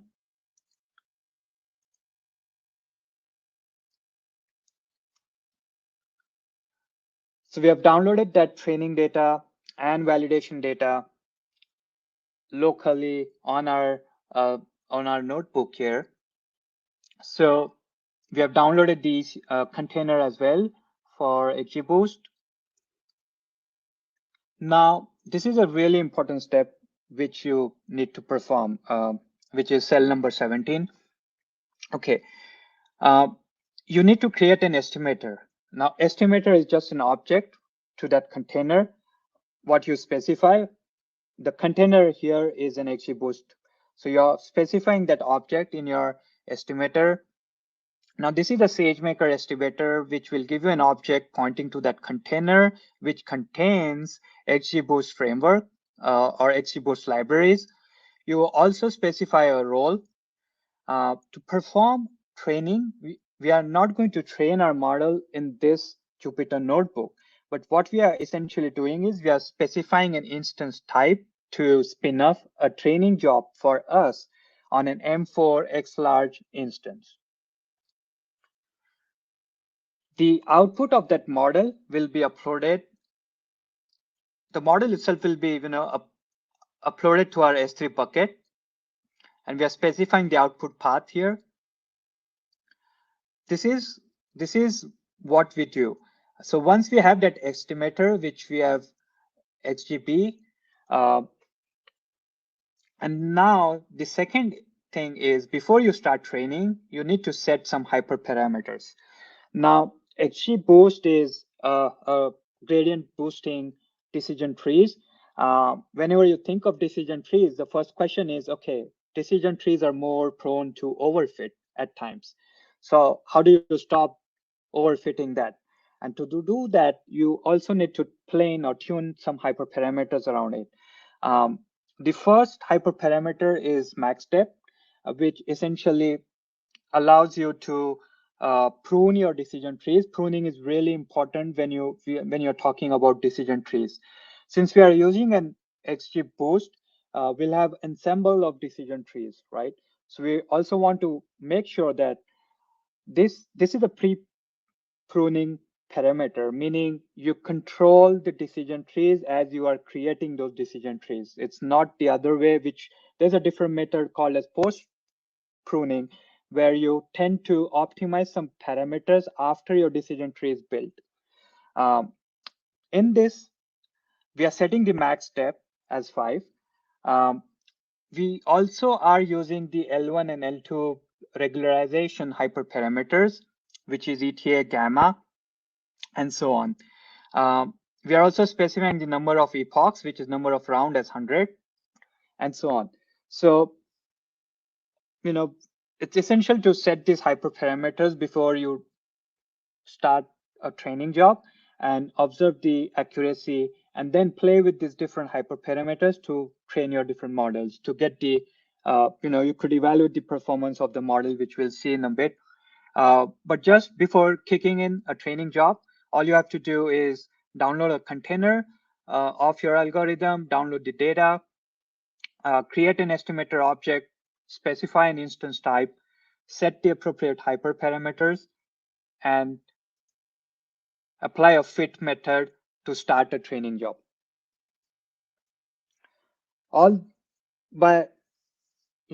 This fit API is just going to start your training once you specified all your parameters to the algorithm. The real good way to look for this hyperparameter is you could refer to Sagemaker documentation. Depending on which algorithm you use, we have 17 pre-built optimized algorithms available with well-documented hyperparameters. So take a look at those documentation when in doubt.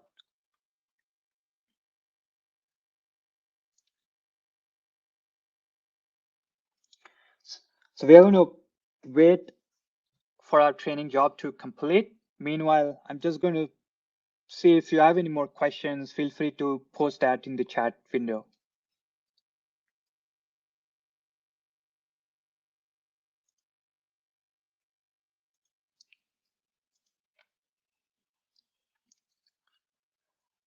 If you look at it right now, we have started a training job from our Jupyter notebook, and this is in the Sagemaker console. You could see different training jobs which has been kicked in.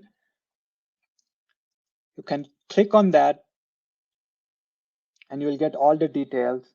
So I'll go over these details once the training job is completed. But just to know that there is another way to look at the status of your training jobs, which you just started. Meanwhile, your Jupyter notebook will also give you a few status of what it's been doing. Right now, it's just preparing the instances for training, meaning it's prepping the M4X large, which just spinned up for our training job.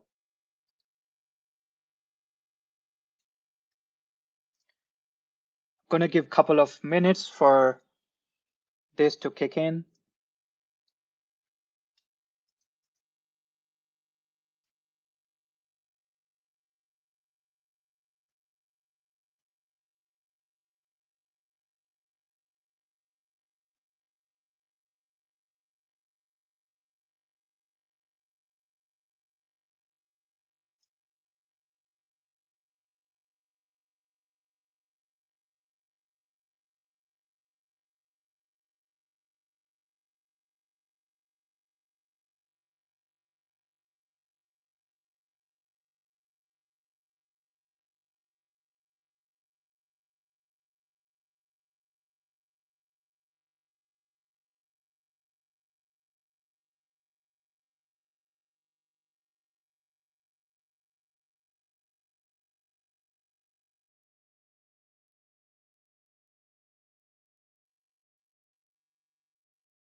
while we're in this moment, I did just want to briefly mention that at the top of the hour, we're going to take a 10-minute break. So certainly if you are ahead of us at this point, you can certainly look at some of the other labs and the other pieces that you might do after our workshop today. But just wanted to let everyone know we got 20 minutes until we take a break. So certainly plenty of time, I think, for everybody to finish this lab.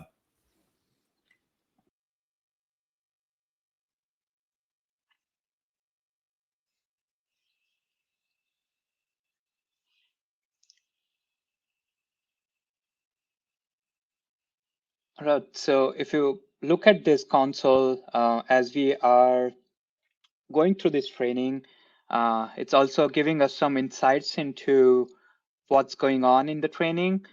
Since we have set this hyperparameter as max depth should be 5 for decision tree, it's trying to prune the nodes while constructing a decision tree, and you could see that. It's trying with different options of hyperparameters with decision tree as 4, 3, 2, and so on. It's a gradient boosting technique, so it will look for different options to prune. All right, so if you look at it, our training job completed. We were built for 78 seconds only for using our M4 XLarge instance. Let's go back to the Sagemaker and look. The console is updated with the status as completed. You could find the training time here. We have not used the spot training. We have used the on-demand training, but spot instances is also an option available for you to save on some cost while you're training.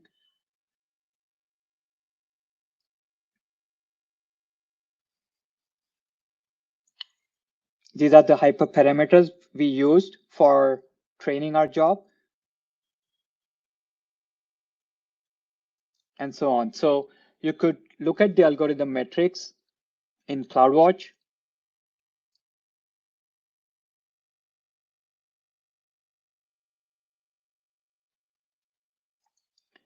There are different options available. Feel free to play with those. You have a validation error and training error. Probably takes 5 minutes to replicate all our data to CloudWatch. But typically what usually you could do is if you are analyzing this in your notebooks, one technique I really like is to plot a learning curve. Now, a learning curve is something where you plot your performance metrics on the y-axis and the number of samples on the x-axis to see what's the error at a particular interval of, say, 100 samples, 1,000 samples, 2,000 samples, and so on. Our goal is to see if the data provided is sufficient or enough, which is giving us the expected accuracy or the performance metrics which you are evaluating. Could be, F1 score, could be an accuracy, or so on. But typically, this gives you a really good idea how our model is being trained at different number of samples. So the key takeaway from that approach would be to find out, do you need more data for training? Or have you put in a lot of data already because your performance metrics is just not going past your expectations, no matter how much data you add on. So this will really help you decide if you need more data or not. Different methods are available for you to evaluate your model. For our sake, for this purpose, we are going to look at the confusion metrics to look at our performance metrics. Now, before we do that, what we are going to do is we are going to host a model. A simple one-line API which says XGB, which is our estimator, .deploy. And now we are going to use another M4X large to host our model. So the trained model is going to be hosted on this new instance with an endpoint provided to you. This is how we deploy a model. Once we deploy our model, we will pass on the validation dataset. We'll wait for this deployment to complete.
As always, whatever APIs we are invoking, you could still see the status here in the Jupyter notebook as well as in your AWS console.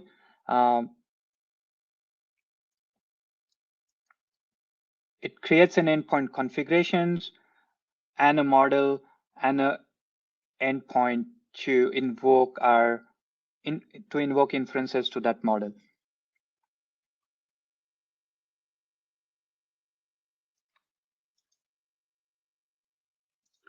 If you have to do it in the console, first you have to create an endpoint configuration, then you have to create a model and then point to that endpoint configurations and then create an endpoint.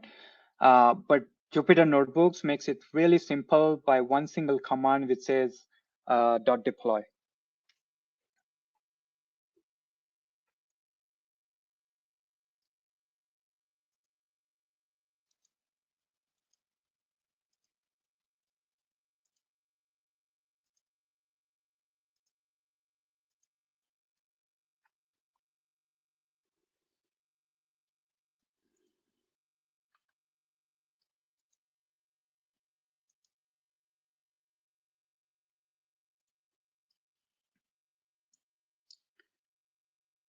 While we are waiting for our model to be hosted, look at the next steps here. Now, once the model is hosted, we need to pass some data, which we have already separated as a validation data set to this trained model to predict, to get some inference out of it.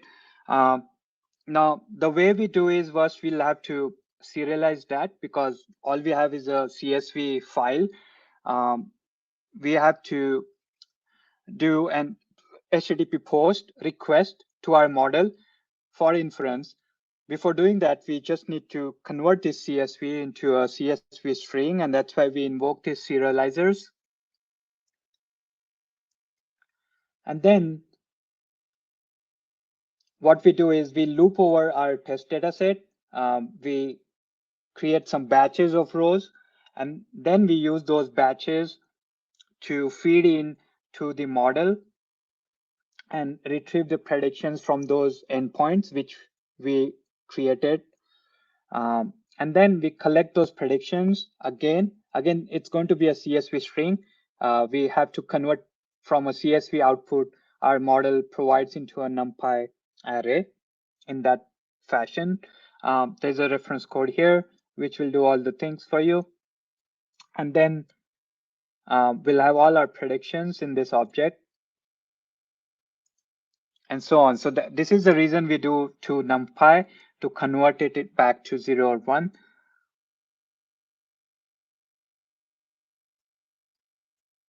All right, let's see if we, okay.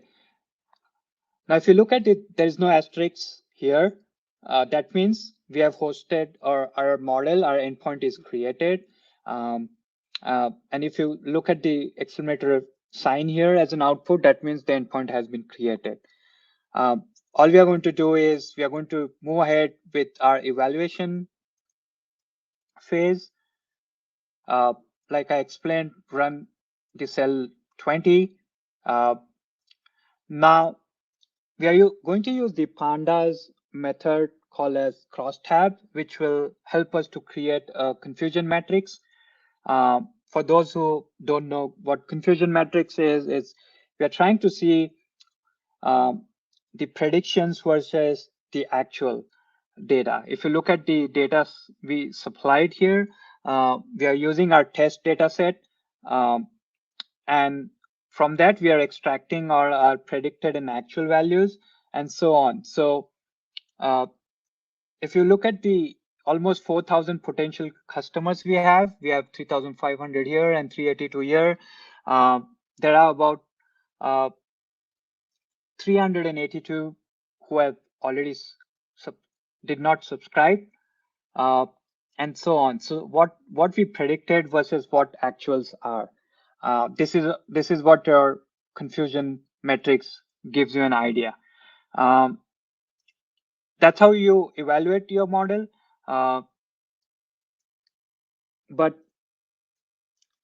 you could see that a bit of further tuning is required because there are, if you look at the predictions versus the actuals, there are few records here which are not incorrect. These numbers may vary for every one of you based on the training job, based on the model performance. So if you don't see the same exact numbers, don't think that there's something wrong because everyone runs a training job in a different way and so on.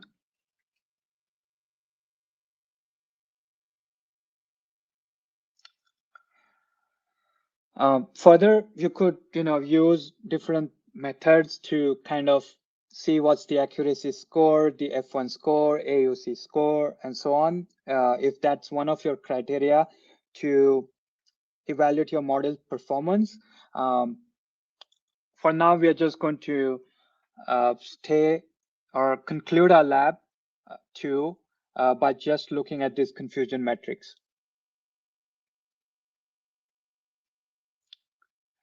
There's a set of another lab, which is an optional lab. You may want to consider doing that, which is an automatic model tuning. Right now, what we did is we trained our model, we hosted our model, we supplied a bunch of validation data set. We created a confusion matrix to see how well our model is working. But in case if you want to do an automatic model tuning, which is completely optional, you supply a set of range for hyperparameter tunings. We are using 4 parameters here. If you're familiar with scikit-learn, we use grid search to supply a set of values to look at what the ranges are to get the best score out of that model. Same way, automatic model tuning will help you achieve that. You could specify which important metric you want to check for with different runs, different training jobs with different parameters. So here we have selected AUC, and then we start this training. This is an optional lab. It takes a lot of time, at least 20-25 minutes, because it has to go through all the ranges you supply in the hyperparameters, and so on.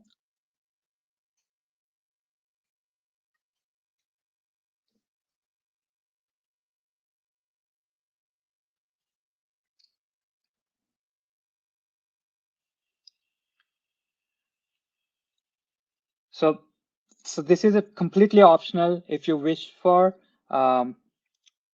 This way we have concluded our lab 2. Just to summarize, in lab 1, we did some pre-processing. We cleaned our data. We created the test and validation set. In lab 2, we trained our model, we hosted our model, and we looked at the different parameters by plotting the confusion metrics.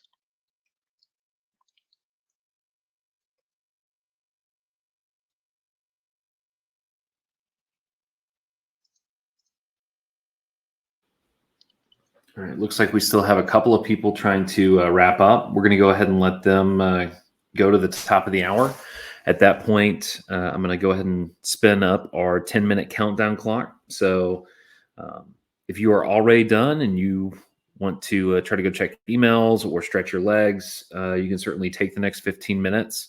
But 10 after is when we will get back to these labs. So again, if you have questions or need some support, we can both handle it in chat as well as private chat. So just let us know.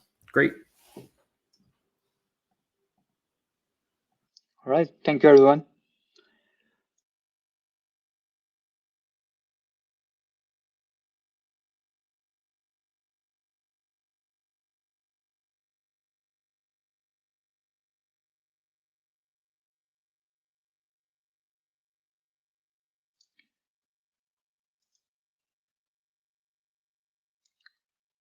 That's right. So, Brian, you have a question on hosting your model actually means? Yes. So you deploy your trained model on AWS resource, could be an EC2 instance.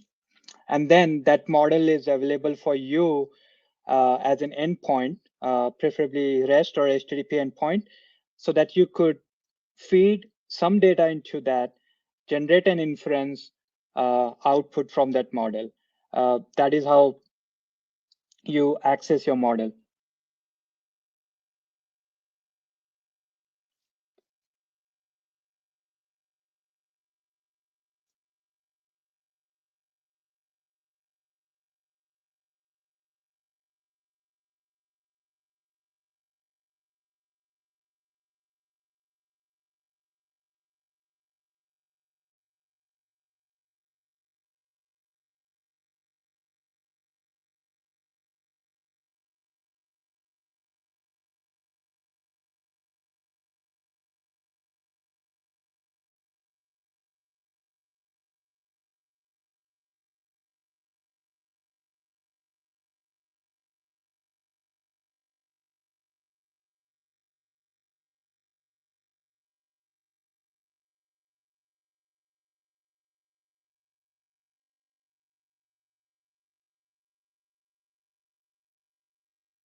All right, everybody. I'm going to go ahead and put up our countdown clock and just schedule it for, again, 10 minutes after. You are more than welcome to fire away in the chat and ask questions. But this serves as obviously a great time for you to stretch your legs, grab some more coffee, because we've got more labs and more presentations shortly after our break. So if there's anything you need assistance with, please let us know. Otherwise, we will see you in roughly 10 minutes. Thank you.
All right. Welcome back, everybody. Thank you for, again, sticking with us through our break.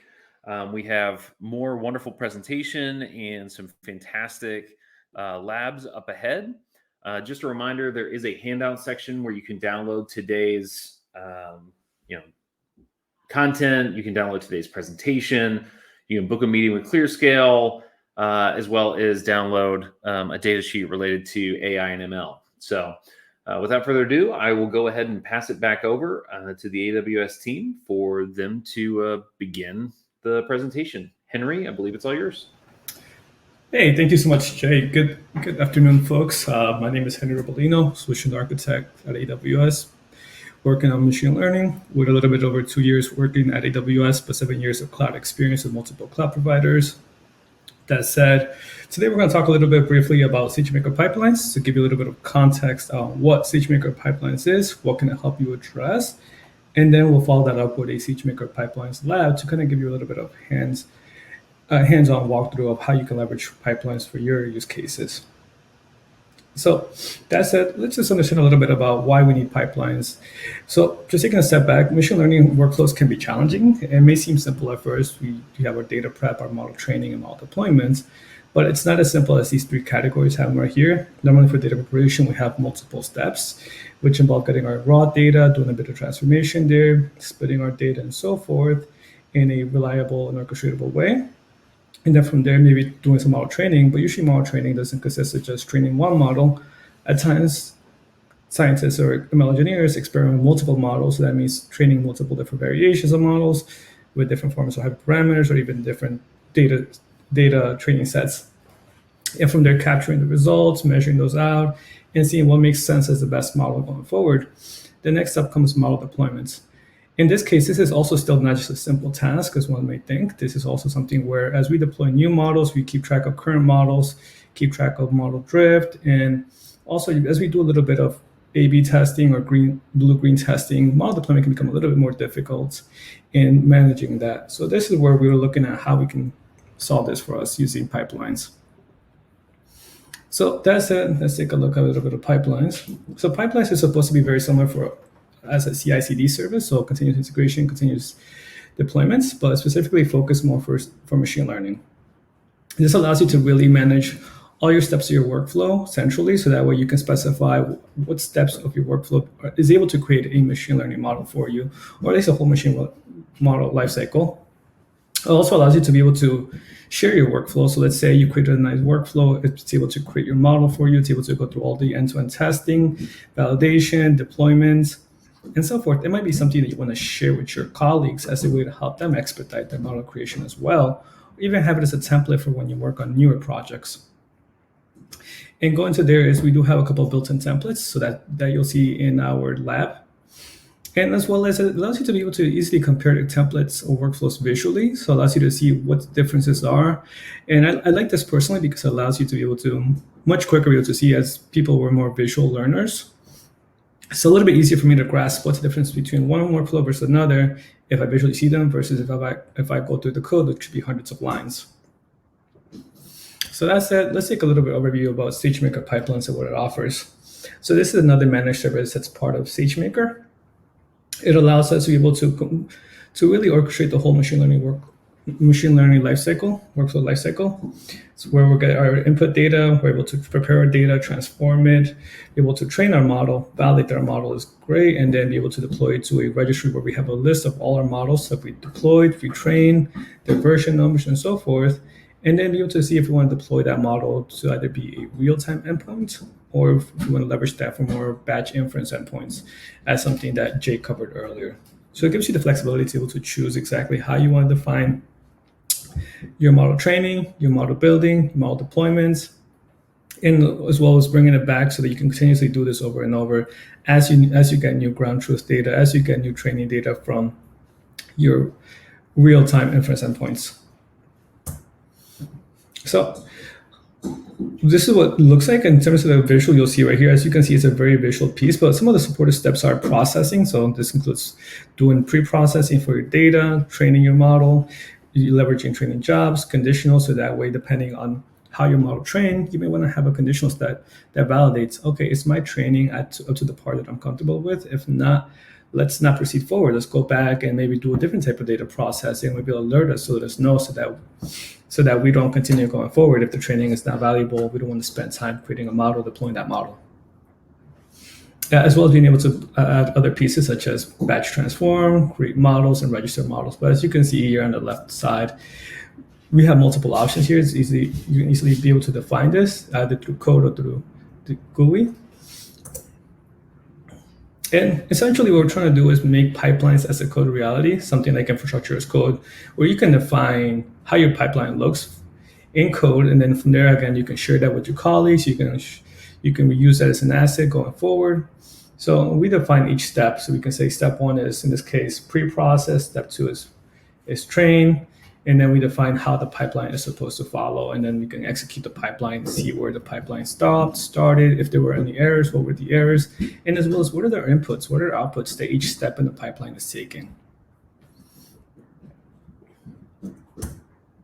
And that's pretty much it. This should give you a good context of what Sagemaker pipelines is and how you may use it. Again, it's meant to be as your machine learning CI/CD pipeline to help you orchestrate the whole machine learning lifecycle. So that said, what I'll do next is I'm actually going to go ahead and we're going to go to another lab called Lab 6. If you have the Immersion Day workshop open, on your left-hand side, just click on Lab 6. If you don't, what I'll do is I'll just go ahead and paste the link on the chat so you can go ahead and click that. And we'll be using the same AWS account that we used as before. So if you bear with me, I'm going to go ahead and just share my screen as well, and we can walk through the process.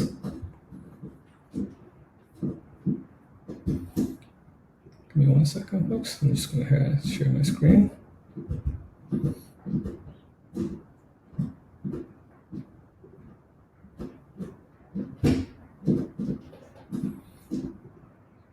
There we go.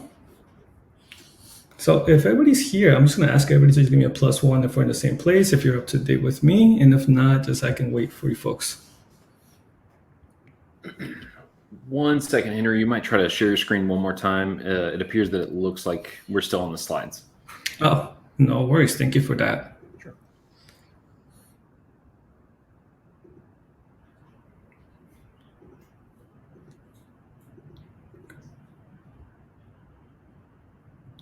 Alrighty, I am having some technical difficulties apparently. And let me know if you can see.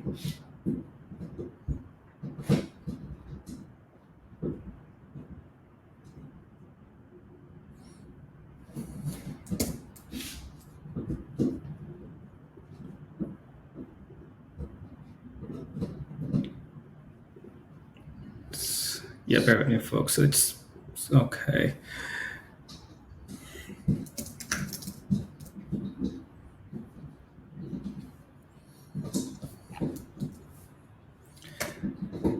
That said, 1 second. I just need to, apparently I don't have the right permissions here, so I'll be right back, folks. I apologize for this.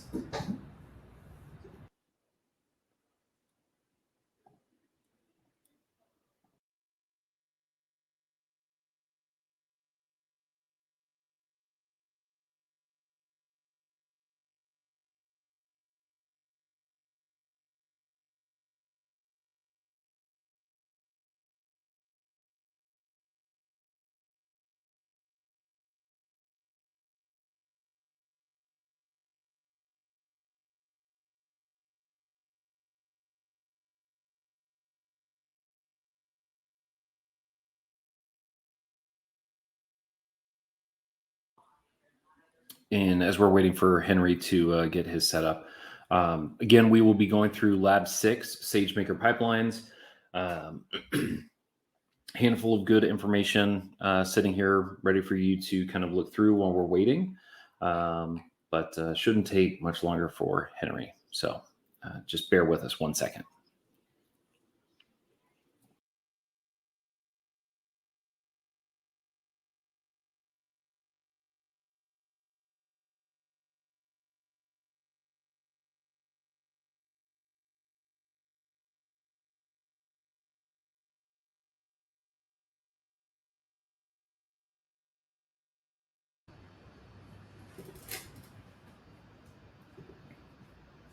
Alrighty, I think we can see something on my screen now. So right now, I believe you're seeing my screen, Henry, but you can certainly go ahead and try to share yours as well. Oh, okay, got it. Alrighty, let me go ahead and do so.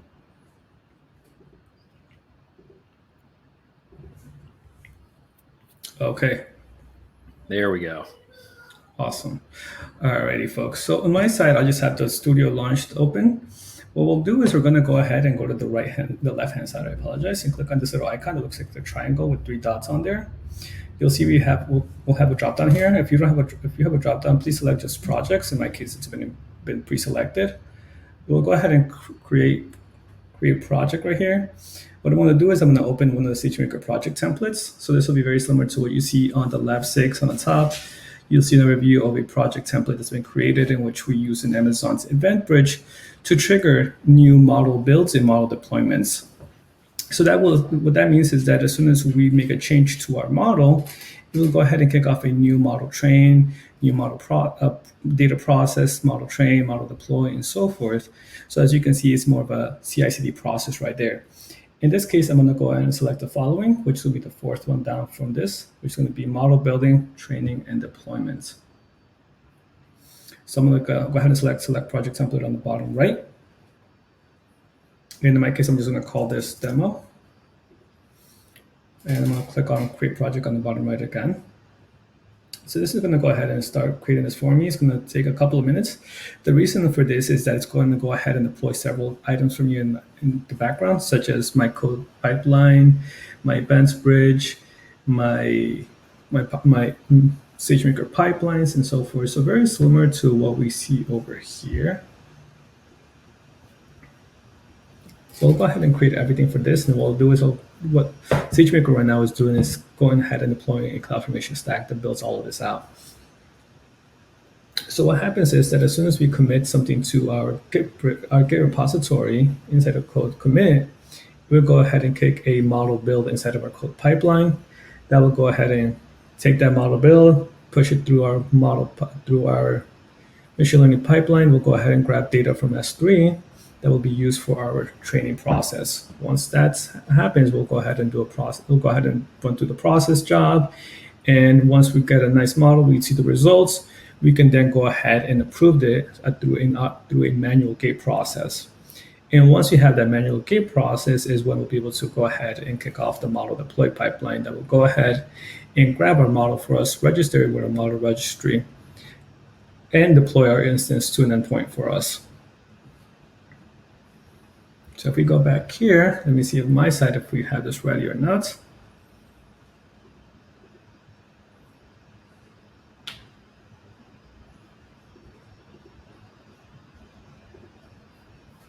So in my case, it's taking just a little bit longer, but we'll see.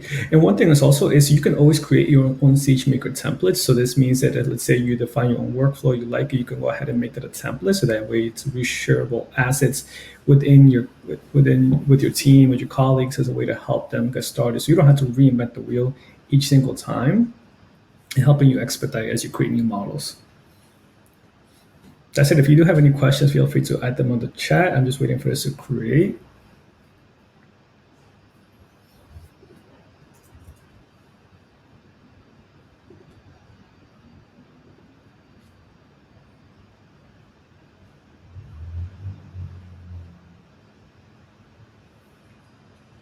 And so if we go back here, we can also see is if we go to code commit, which is our service for storing private Git repos, very similar to GitLab, GitHub. As you can see here, we have these 2 repositories, one for model deploy and one for model build that was already pre-created from our project template. And if we go to code pipeline, which is our pipeline as a service, we see here that we have 2 pipelines that are going to be pre-created for us. One is for model build and one is for model deploy. In terms of this failed piece, you can ignore that. We'll explain a little bit of why that's failed and how to get past that. And as you can see here, we have a pipeline. It's kind of going through the steps of being able to get the source and building out our Sagemaker pipelines, which does everything else for us, the pre-processing, the training, the gate checking, and so forth. So if we go back to Studio, we can see that it's finally finished creating, and we have 2 repositories here. So what I'll do is go ahead and click on both of these one at a time. So I'm going to click with this one, the clone repository. This is going to take less than half a minute or a minute.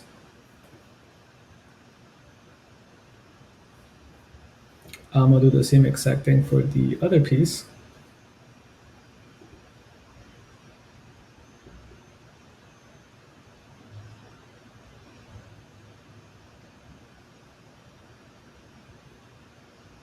So what we've done right now is we've gone ahead and cloned two repos. One is there for a model build, one is for a model deploy.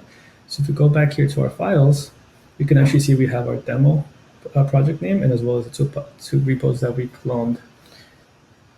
In this case, what we'll do first is we're going to go to our model build and we're going to make a couple of changes there. So I'm going to just open up this folder. First thing we'll do is we're going to go to code build-buildspec.yaml. And this part on line 15 where it says abalone, we're just going to change that to customer churn. So I'm just going to type that in, customer.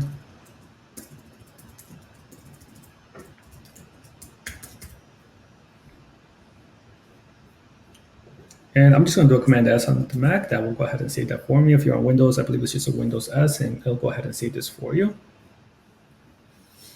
Now what we'll do next is we're going to go ahead to a folder called Pipelines right here. Inside this, we're going to go to Abalone. But before we do that, we're going to go ahead and right-click this folder. We're going to go ahead and rename that from Abalone to customer_churn. Press return, and we're going to go ahead and see that it's changed the name. Inside this customer churn, we have three files. It's going to be our evaluate Python script, our pipeline Python script, and our pre-process Python script. What we'll do is we're going to go ahead and just modify these. So we're going to start off with evaluate.py. And what we'll go ahead and start is with the pre-process so we can follow the proper lab. And what we'll do is we're going to open up the Git repo link for the lab. So you should see that on the Immersion Day website. And that will bring you to a GitHub link. What I like to do is I like to click on the raw button on the right-hand side. And that will go ahead and give me all the code in the raw format. So I can go ahead and copy that, come back to my pre-process.py file on my Amazon SageMaker Studio, select everything and go ahead and paste that. So now we've gone ahead and copied our proper pre-processing code for this example. I'm going to go ahead and save that as well. Hey, Henry, real quick, I think the other window did not appear on the screen, so can you show where you copied this code from? Yes, of course. So if we go back here and we'll scroll down a little bit. So in this sense, what we've done is we've gone ahead and modified our code build spec. So this was this piece right here. This is this piece right here. And next thing is we're going to go ahead and change the customer churn. So that's what we did before. Next thing is we want to go ahead and update the code for these specific Py scripts. So in this case, pre-process. So I clicked on this blue link. Henry, just sorry to interrupt again, but I think we still see, the screens appear kind of like picture-in-picture things. Are you sharing just one tab or are you sharing the whole window? Yeah, great question. Let me go ahead and stop sharing and let me go ahead and reshare to make sure that I'm sharing the proper window.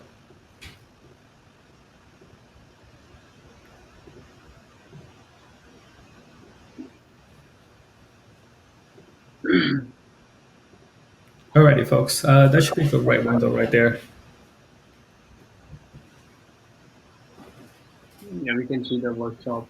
Yeah. Okay, perfect. So I'm gonna go ahead here and just paste that into my other browser.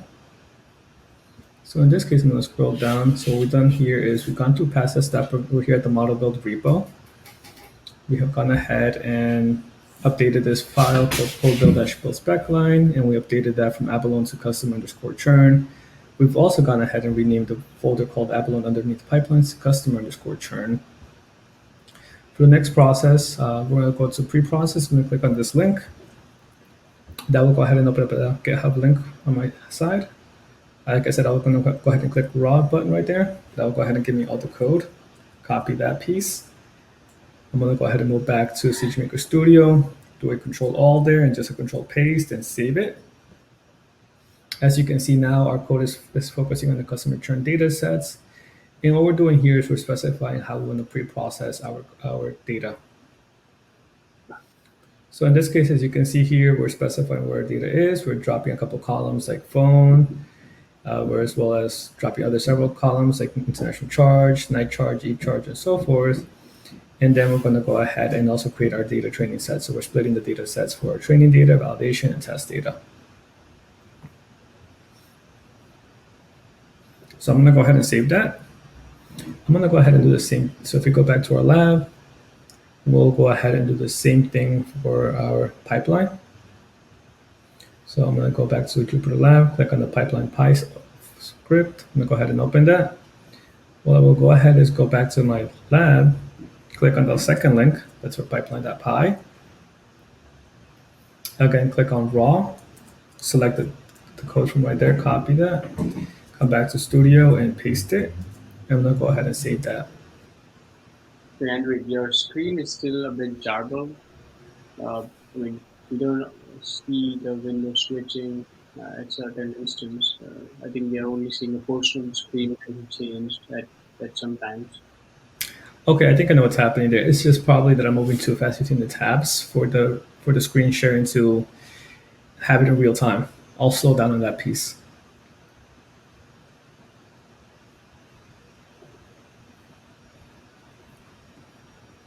Okay, great. So what we've done already is we have this, and we're going to make a couple of changes here. So if we see this, we're going to go ahead and make a couple of changes on our input data. So that should be, if we scroll up, that should be under line 119, actually into 121. So what we want to do here is we want to go ahead and replace this default value with a proper S3 location. In our case, we'll go ahead and need to grab that.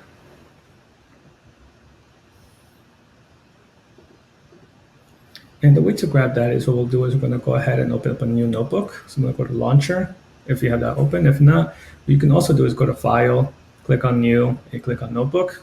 So in my case, I could go to Notebook here, and I'll go ahead and select a Data Science Python 3 kernel. Click Start. Go ahead, and my kernel has started. And I'm going to run a little bit of code. So what happened is I just missed this piece of code. So if you go back up to step number 2 under Model Build Repo, you'll see this little bit of code. And I'm going to show you that piece of code right up here.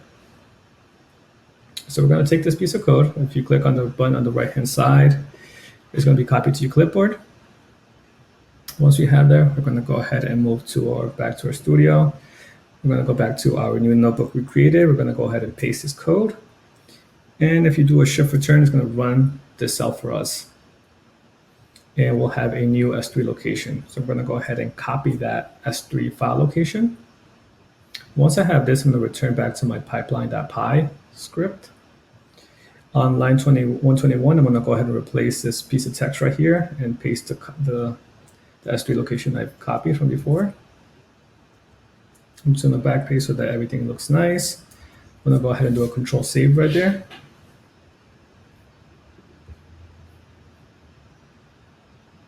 Next thing we'll do is we're going to go back to our Sagemaker pipelines lab. We're going to go scroll down again. This time we're going to go back to step 7. So what we've done right now is we updated this with our raw data CSV S3 bucket. We're then going to go ahead and copy this piece of code, which is going to modify our conditional step for evaluating the model quality. So for that, we're going to go back to the Jupyter notebook. Hey, Henry. Yes. Yep. I guess if we can just take a pause for a minute or two to see if folks are following along, or if you have any questions. Just want to make sure, because of that screen share issue, I just want to make sure that folks had a chance to follow the steps that you were performing. Yes, totally.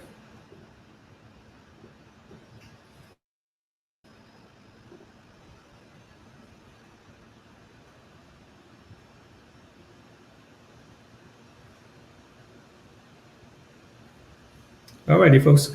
Let me know if we're on the same step right here, or if not, I can slow down a little bit.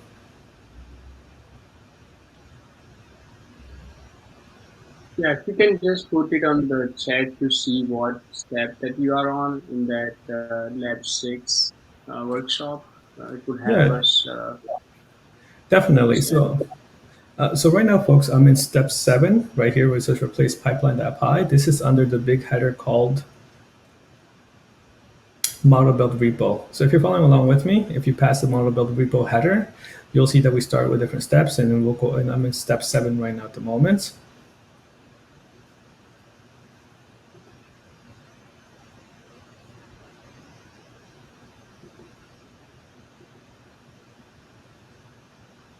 Oh, I see what's happening. Oh.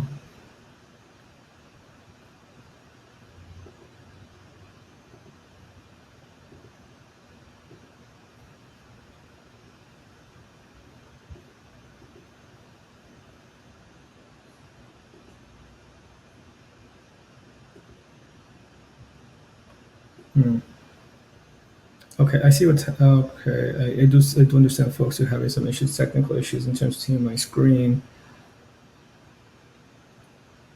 So what I might do is, let me see if I can scroll up a little bit this way. Okay, no worries.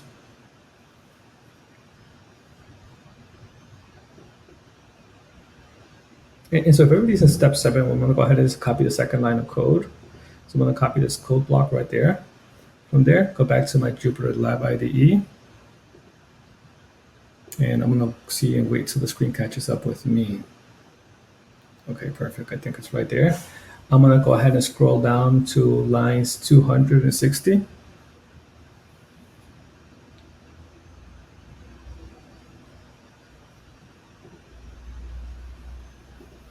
And Henry, I just launched a poll that includes each of the different, I guess, headings for the sections. So if everybody could just kind of let us know where they are, where they're at in the status, that would be fantastic. Again, certainly if you're finished, you can go ahead and move forward, or look at some of the other modules, and our team can still answer those questions as well. But we'd love to get a pulse on where everybody is at this point. Early signs at least indicate that people are in the model build repo section. So I don't know if you need to go back and assist there, Henry. Sure, definitely. So the model build repo, if we scroll back up, and give me a second, folks. I'm going to go ahead and stop sharing. I'm going to go ahead and just restart my browser. I see that I'm getting really bad screen sharing, so I want to go ahead and just try to fix that.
Yeah, it's still struggling pretty mightily right now.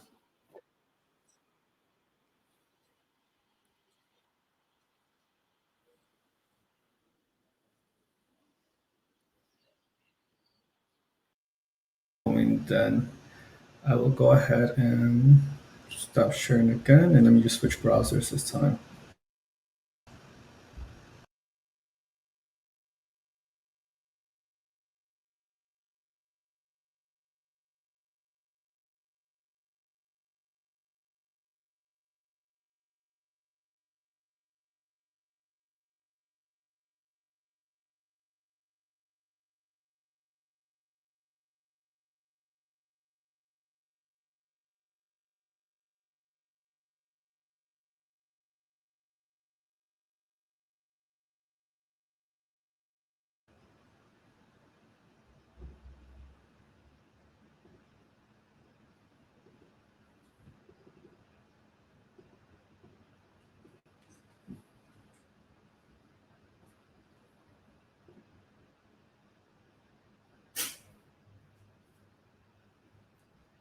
Alrighty, I think we're much better right now. Can you folks see my screen and no lag? Yeah, I think it's better than before. It's following you along quickly. Oh, perfect. Alrighty, great. So if folks, if you could just give me a +1 if you're the model build and we're step 7. I just want to make sure we're all at the right place. Thank you, Ray. Yep, much better. So we should be at step 7. What I'm going to do right now is step number 2. We're going to update the conditional step to evaluate the classification model. So I'm going to go ahead and copy this code block, go back to my Amazon Sagemaker Studio notebook, and go ahead and click on pipeline. And what we're going to change is lines 260 to lines 267. So what I'm going to go ahead and do is highlight all of those and just do a control paste right there. And then I'm going to go ahead and just do a shift tab. Or a tab rather, just to make sure it looks nice. I'm going to go ahead and save that. So now if we return here,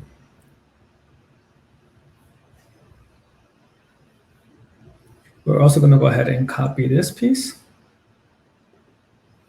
And so next thing we'll do is we're going to go ahead and also just replace our evaluate that py code. So we're going to go ahead and click on this blue link. That will open up another GitHub link for us. Same thing as before, folks. I'm going to go ahead and recommend just clicking the raw button on the right-hand side. From there, we're going to select all the code piece. I'm going to go ahead and copy that. I'm going to go back to my Jupyter Lab IDE and just open up my evaluate that py script. Once we're here, I'm going to go ahead and select everything and go ahead and paste my code that I copied from GitHub. I'm going to go ahead and save that piece. Next thing we'll do is I'm going to go back to my Sagemaker Pipelines workshop. In this case, we're going to head and saw that. So one thing here that you'll notice is that we have an evaluation out path. So that means is that as our model goes ahead and gets evaluated, we're going to go see if it makes sense. We want to go ahead and proceed to the next step, which is model deployments. So continuing this, so what we did right now is we made a couple changes to our model build repo. What we'll do next is going to go ahead and make some couple changes to our model deploy repo. So we're going to go here. We're going to go back to pipelines, to our demo project file. And as we see here, if we go to our model deploy, which should be the second folder, you'll see that we have a test folder, which will have our test Python script. And this is just a test file that will go ahead and test our endpoints. I'll go ahead and check that's in service, invoke the endpoints, and let us know if there's an error. So in this case, now we'll go ahead and verify that it does exist. Great, we have a test script. We're going to go back here. We're going to go ahead and trigger a pipeline run. So as you may have noticed is, whenever we make changes and we commit them, this will go ahead and kick off a pipeline. So what we've done before is we made a couple of changes. As you saw, we updated our pipeline.py code, our evaluate.py code, and our code build spec.yaml code, as well as our preprocessed py code. So what I want to do next is I'm going to go ahead and go back to the project tab, or rather Sagemaker resource on the left-hand side by clicking the triangle. I'm going to go ahead and click on projects. Actually, I'm sorry, I'm going to go ahead and go to Git icon on the left-hand side. And what I want you to notice is that we have several files here. So we have a couple that are untracked. So I'm going to go ahead and track those. Sorry, I apologize, folks. I was in the wrong location. So if I go back to folders, please make sure that you're inside the model build folders. So that's the way you get there is by going back to the folder structure on the left-hand side, click on the demo project, which I have a good name towards the end. Click on the first folder structure. From there, I'm going to go back to Git, and it's going to notice that I've gone ahead and changed a couple of files. Some of them are tracked, some of them are not. So what I'll do is go ahead and press the plus button on the right-hand side there. This is going to stage all my change files. I'm also going to press a plus on the untracked files. This is going to also stage my untracked files. What I want to do next is going to add a comment to my commit. So I'm going to just type in initial commit. I'll go ahead and commit this. I'm just going to go ahead and add my name.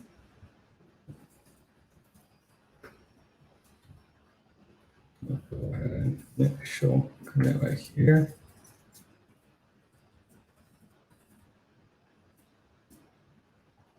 This piece, just add my name.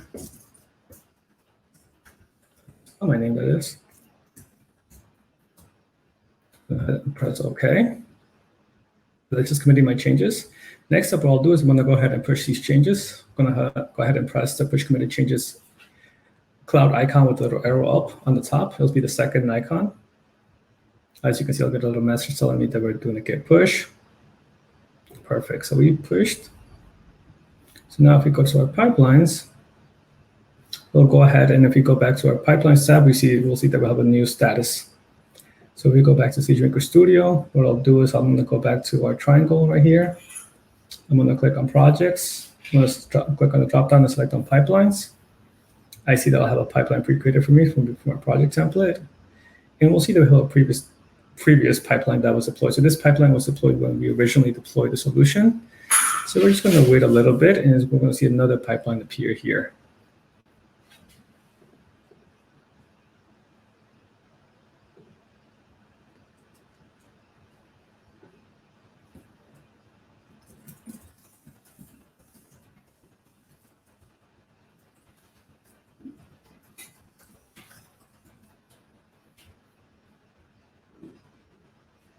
And if I just click on the refresh icon on the left top, as you can see, I see a new pipeline starting to get kicked off and executed. So that should let you know. And just a quick ask to the participants, let me know if you're there with me. And if you are, so just a +1 would be fantastic.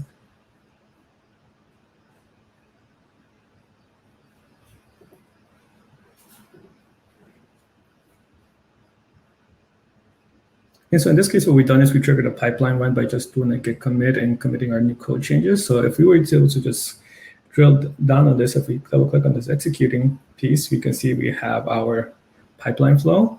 In this case, it's customer churn, and we can see that where the first step was just the customer churn process. But what I want to highlight here is that if you click on any of these steps, you can see the inputs that we specified, the outputs that we're looking to get. In this case, it's going to be your task, validation, and training data sets.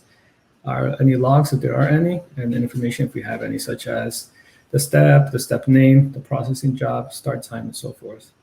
So a lot of good information right here.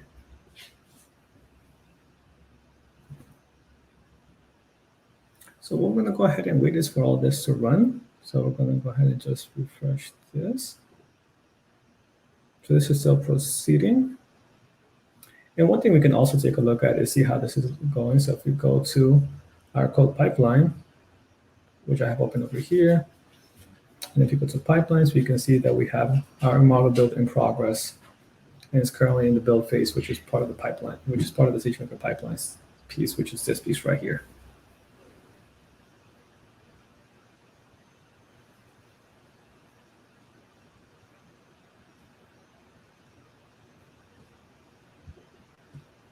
I just want to see if anyone has any questions so far.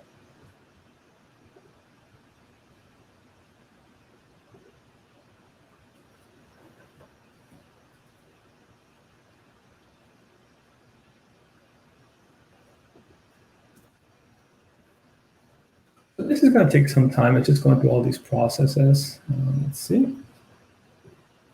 So right now we're going to go ahead just doing that. We should finish with that fairly quickly, and then we're going to go ahead and run to this next piece.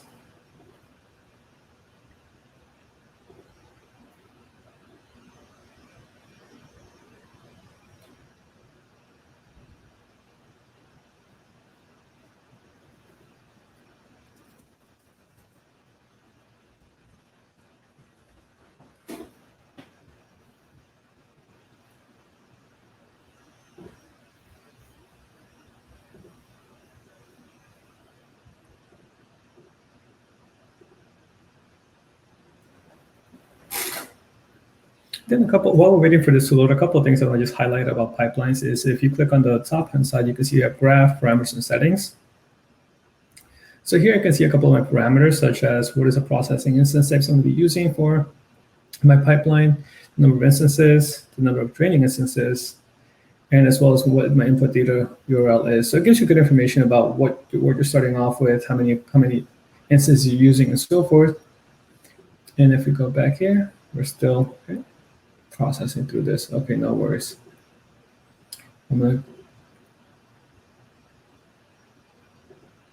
So this is still running, which is fine. We don't have any errors so far. This is And we're just going to wait for this to complete.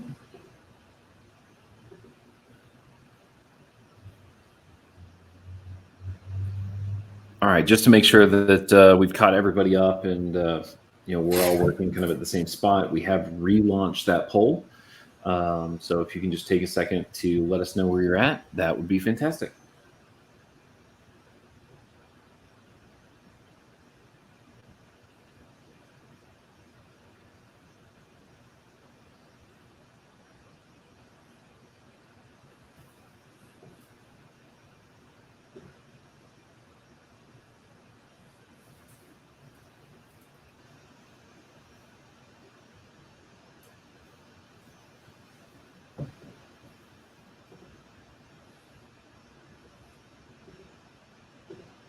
So we're still waiting on this piece. Another couple of things I want to highlight is as you go through other sections, we can see a couple of things there that we're specifying.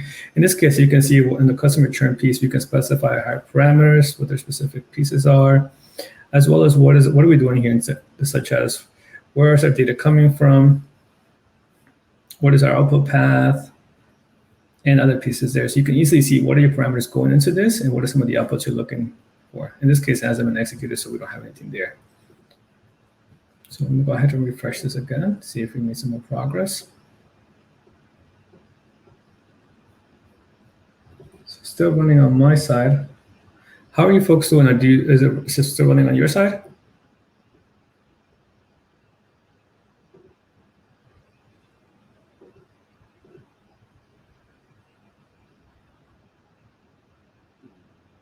So I'm just going to go ahead and check back over here to make sure everything is going according to plan. So if we click on details here.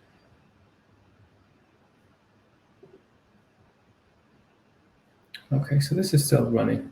Fantastic. We haven't had any errors, which is great.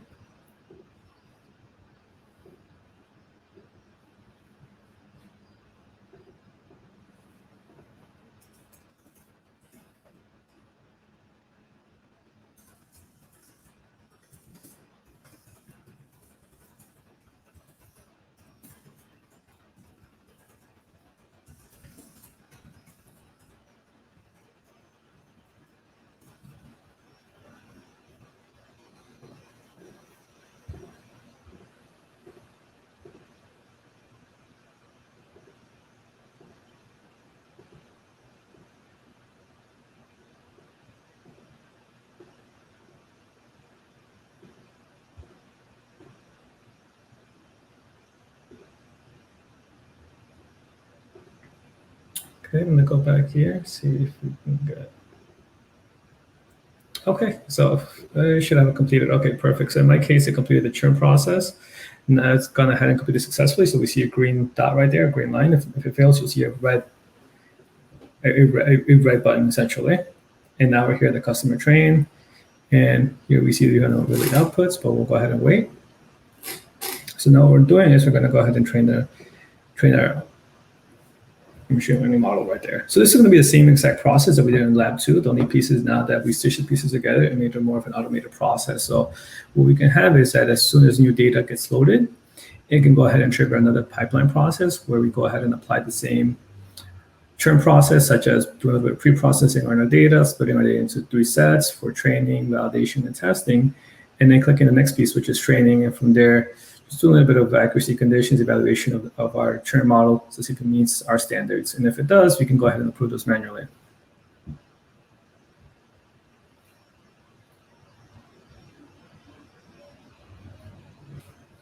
So if we click on this, we see that we're still running through it. Perfect. Okay.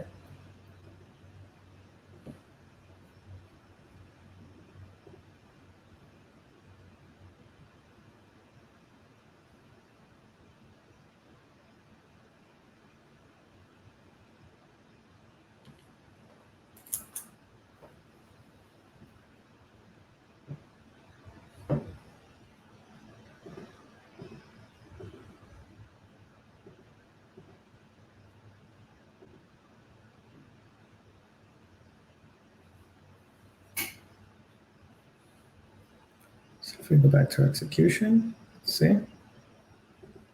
Okay, great, still running. So we're still running through the customer churn process at this particular bit longer time.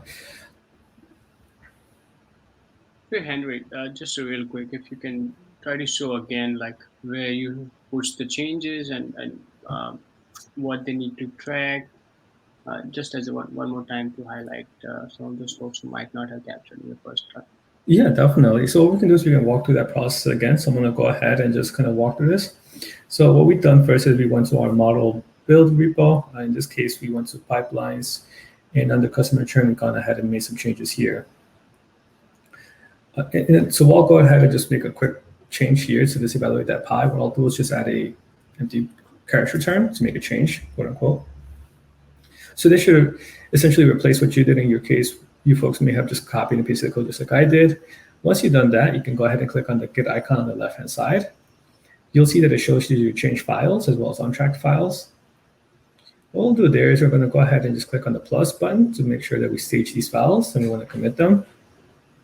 After I do that, I'm just going to add a summary. I'm going to call this my second commit. I'll go ahead and commit. If this is your first commit, it will ask you for your name and email address. This is just part of keeping track of who's committing something. It won't actually send you any emails or anything like that, so don't feel concerned about that. I'm going to go ahead and hit commit on my side. Perfect. So now I committed my changes. I can go ahead and click push. So I'm going to click on this little cloud here with the up arrow. It's going to go ahead and push my changes. Perfect. So now if I were to go back to my projects, so if I click on the triangle there, and I go to projects, I click on demo, or actually then I click on pipelines, and I click on my pipeline right there, it should kick off another execution step. So this should take a good 10 seconds. So what's happening is that as soon as I make a change, that change gets updated on Git code commit, our Git repo service. From there, once that change is there, we'll go ahead and send a notification using the event bridge that will go ahead and trigger another piece, which will be the pipeline process. So that's why it may take a little bit. Okay, great, Ray. Awesome to see that. Okay, so you see the code has been committed, push to the Git interface. So you should see this piece right there.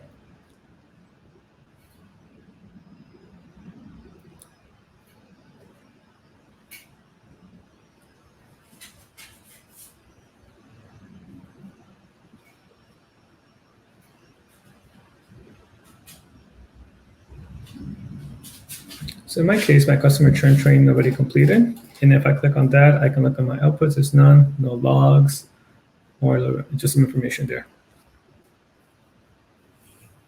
And here I can see a couple of my customer churn evaluations, a couple of my inputs, and as well as my evaluation. In this case, it's going to be a file that's going to be uploaded to an S3 location.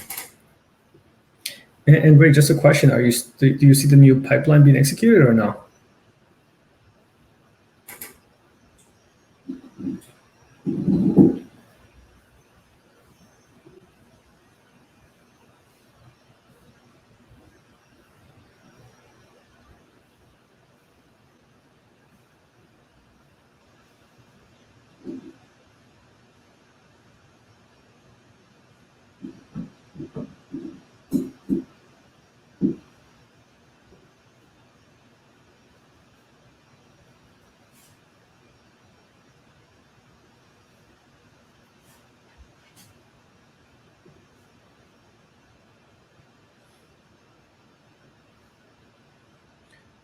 Right, just a question. When you committed your code, did you commit to the right repo? What I mean by this is make sure that when you go to the file structure, the file browser right here, that you're under the Sagemaker model build folder, so that when you commit, it's able to track all the changes there. Because if you make a commit on the model deploy, that will not trigger the model build.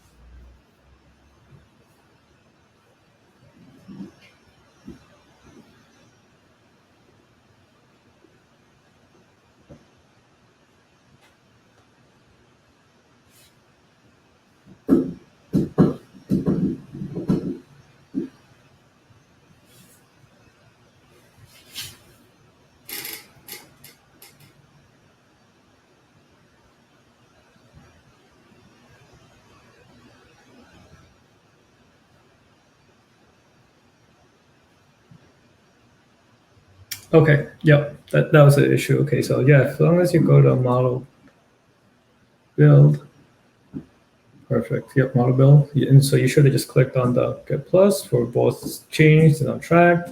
And once they're both on stage, you just had a summary here on the bottom left and just get commit, get push. And dash you to launch it. In my case, everything has completed. As you can see, everything is green. And if I click on this, I can see a couple of things such as what my accuracy is, what the area under the curve looks like. So it's a good 0.948, so a good 94%, which is fairly good, I want to say.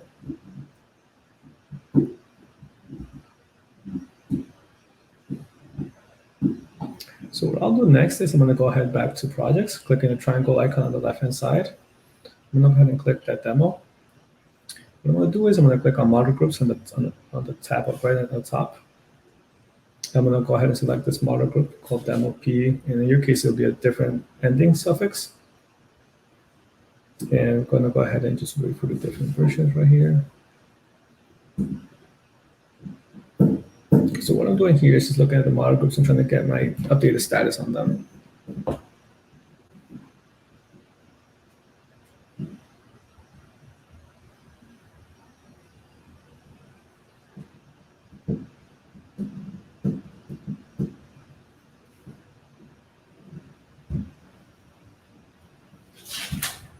So if I click on version 2, I can see that we have a little bit of information in terms of our model that was being built.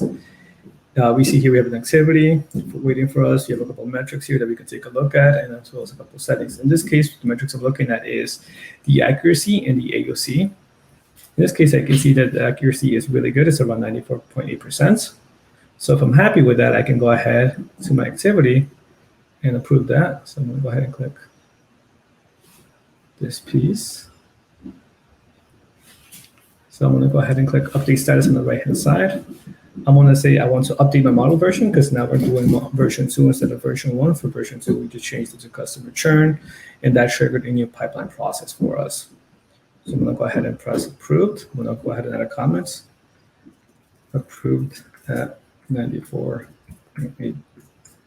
And this is just a way to show you that there are manual gate checking in pipelines. Of course, if you want an automatic check, whether if it meets a specific baseline, you can have that as well. But for the purpose of this lab, we've added a manual gate check to show you that it is possible. So I'm going to go ahead and click update status. And once I do this, I can see that it's been approved. Successfully updated version 2 status from pending to approved. And once I do that, what we'll see is that we're going to go ahead and that will kick off our model deploy build. So if we go back to our projects, if I click on this, click on pipelines, and if I double click on the pipeline that we have, we see that a third pipeline should be deployed. And this is just the reason we have this third pipeline is because I went ahead and created another commit.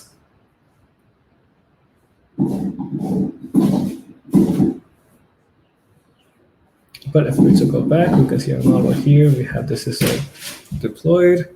And then if we go back to projects, and if we go to endpoints, if we drop on the drop down,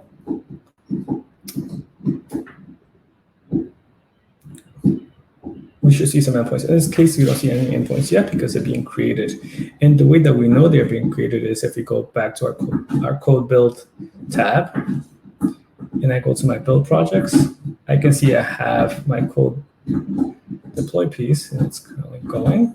So that's been deployed successfully. And I can, if I click on that for more information, I see it succeeded. It just completed just now. So if I go back to Sagemaker Studio, and I go to endpoint, let me just refresh this. Okay, I'm going to go ahead and go back to projects, click on demo. I'm going to go ahead and click on endpoints. Okay.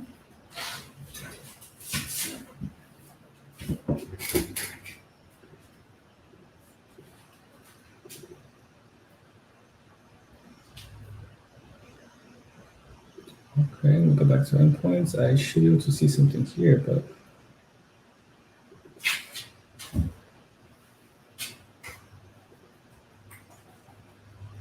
ahead and close a couple of tabs just to make my screen a little bit neater on this side.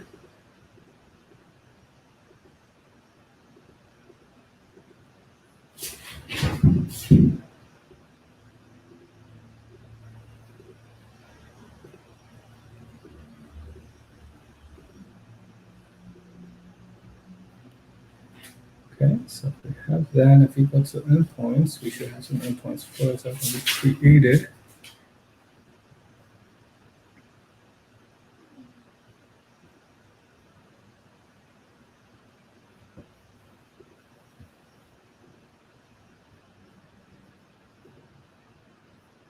So if we go back here, I think what's happening here is since we kicked off another model build that went ahead and stopped our endpoints, so we've got to wait for this model build to finish. But as you can see from before, our model deploy did succeed, and that was kicked off after we went ahead and approved our update status. Because as you can see, it took 21 seconds. That was able to turn on the endpoints for us. And I just want to ask a question to the audience. Where are we right now?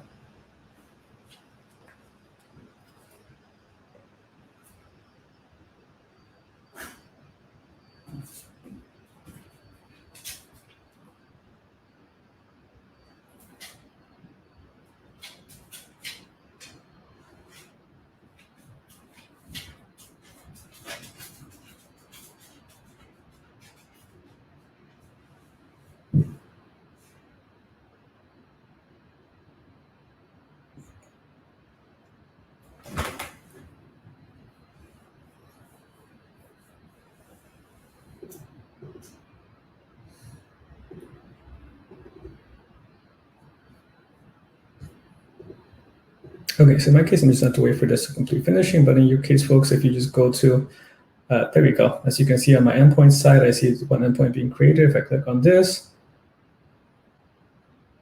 I can see the information. I can actually do a test inference right there and just pass it over to JSON code, and that will go ahead and do a REST API call for me.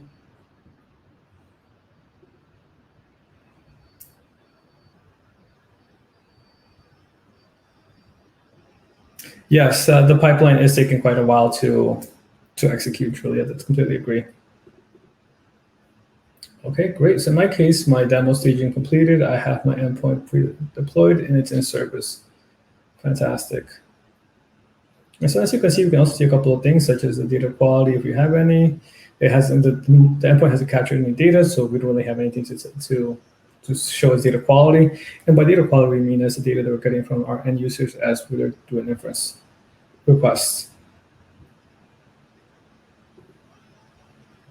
And neither can we do model quality nor model explainability until we have some information in terms of the data coming in. So if we go back to our execution pipeline, in my case, this is still taking some time. My last one took around 12 minutes, so your pipeline should take around 12 to 15 minutes.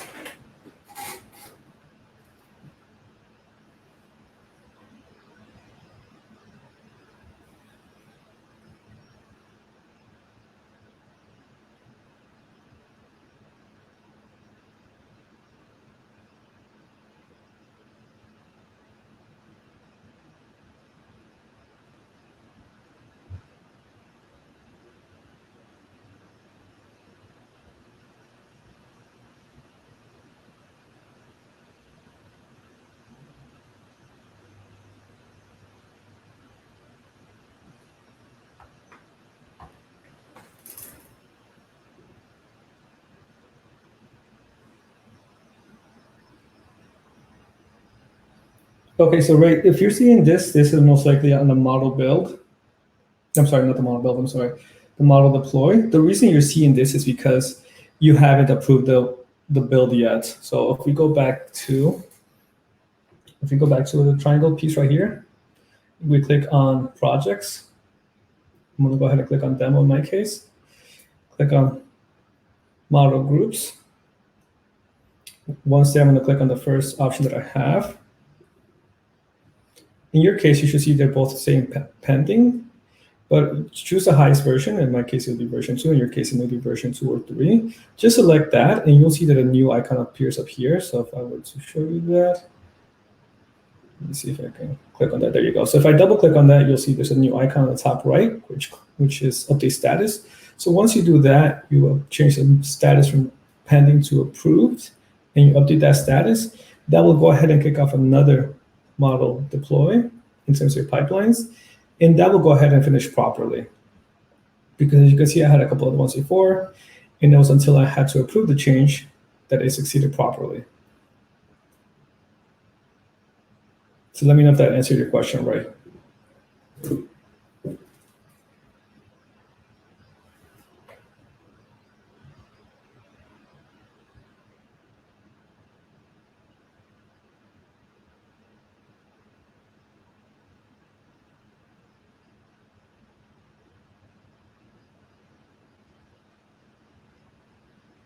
Perfect. Of course, you got it. And then a question for Julia, is your pipeline still executing? In my case, let's take a look at this. Okay, so it's still running through this piece.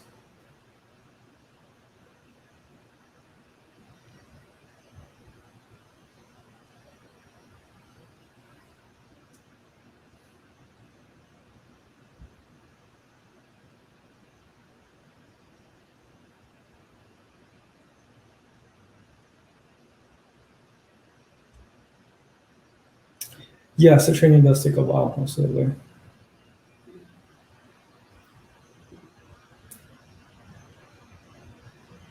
How are we doing, folks? Anybody else? Where's everybody else at? Are we still at the training phase at the pipeline stage?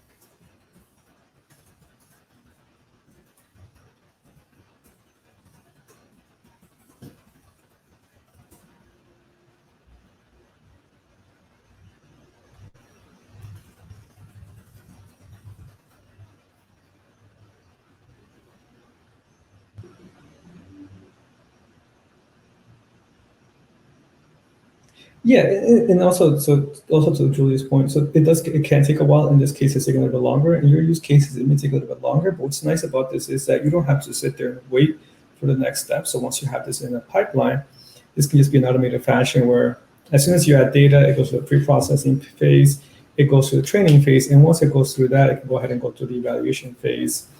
So you don't have to wait there for your model to be trained. You can just come back to a report saying, hey, it's been trained. If it passed the evaluation phase, it's gonna go ahead to the next stage, and now we're just waiting for you to approve it. And this you would do for something like a higher environment, like let's say UAT or prod. And the lower environments you can have is just more of an automated gate check, in which the model will go ahead and get deployed, and you can start doing some testing on it.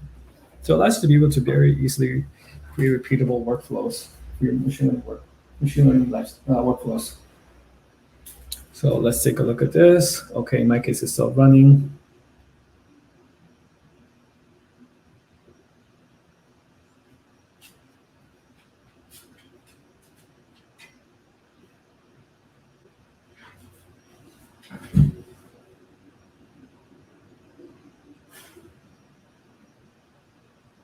So one thing we can do is also go ahead and check out to see how we build this. So if you go to pipelines, as you can see, if we go here, you can see we have a pipeline.py script. Here's where you would define your pipeline as code. And here, as you can see, we can define a couple of things, such as getting our pipeline. We pass a couple of pieces of there.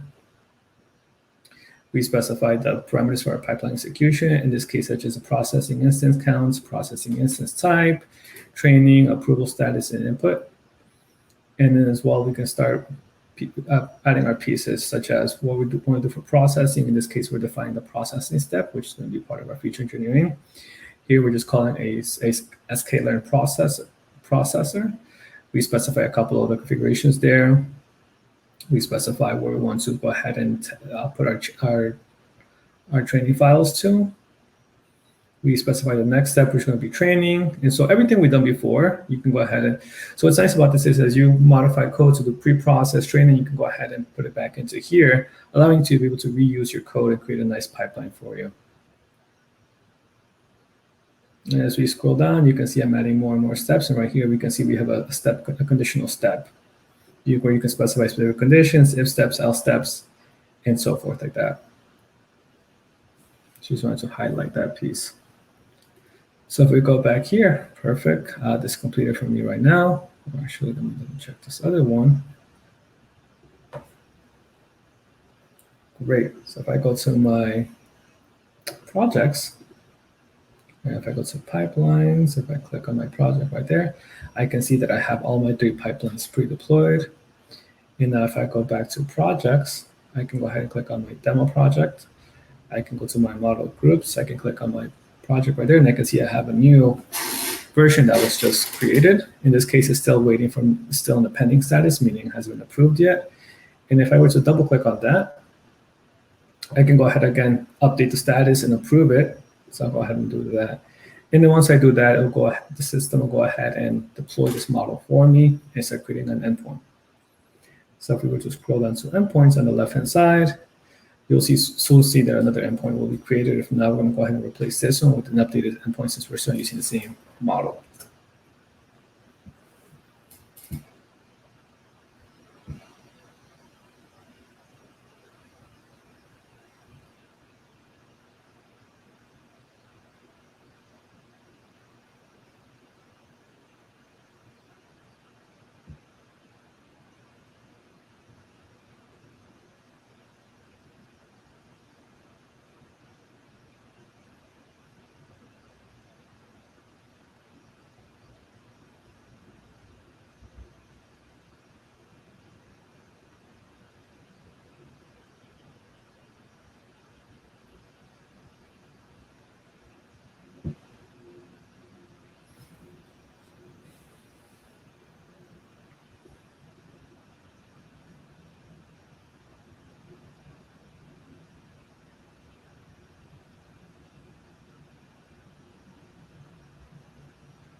Hey folks, just wanted to check in and see how we're doing here. Is everybody close towards the end? Have they seen their model get approved? And do they see the endpoints being created?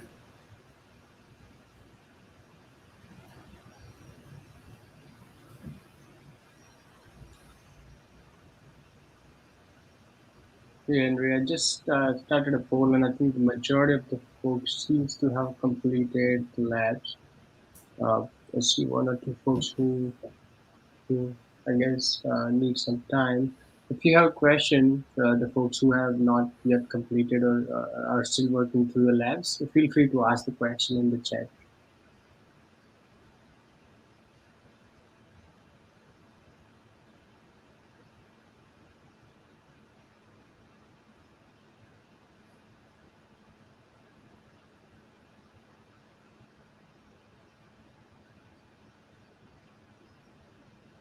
Alrighty, well, no worries, folks. If that's the case, that said, I think we're all done here. That's pretty much the end of the lab right there. But again, I just want to highlight what you can do with the pipelines. It allows you to create a nice CI/CD pipeline for machine learning. So this is fantastic for those use cases where you have your research and development team that's working on creating new models, and then you want to go ahead and productionize those. So this is one way where you can kind of help yourself productionize your models quicker, especially how the models get created.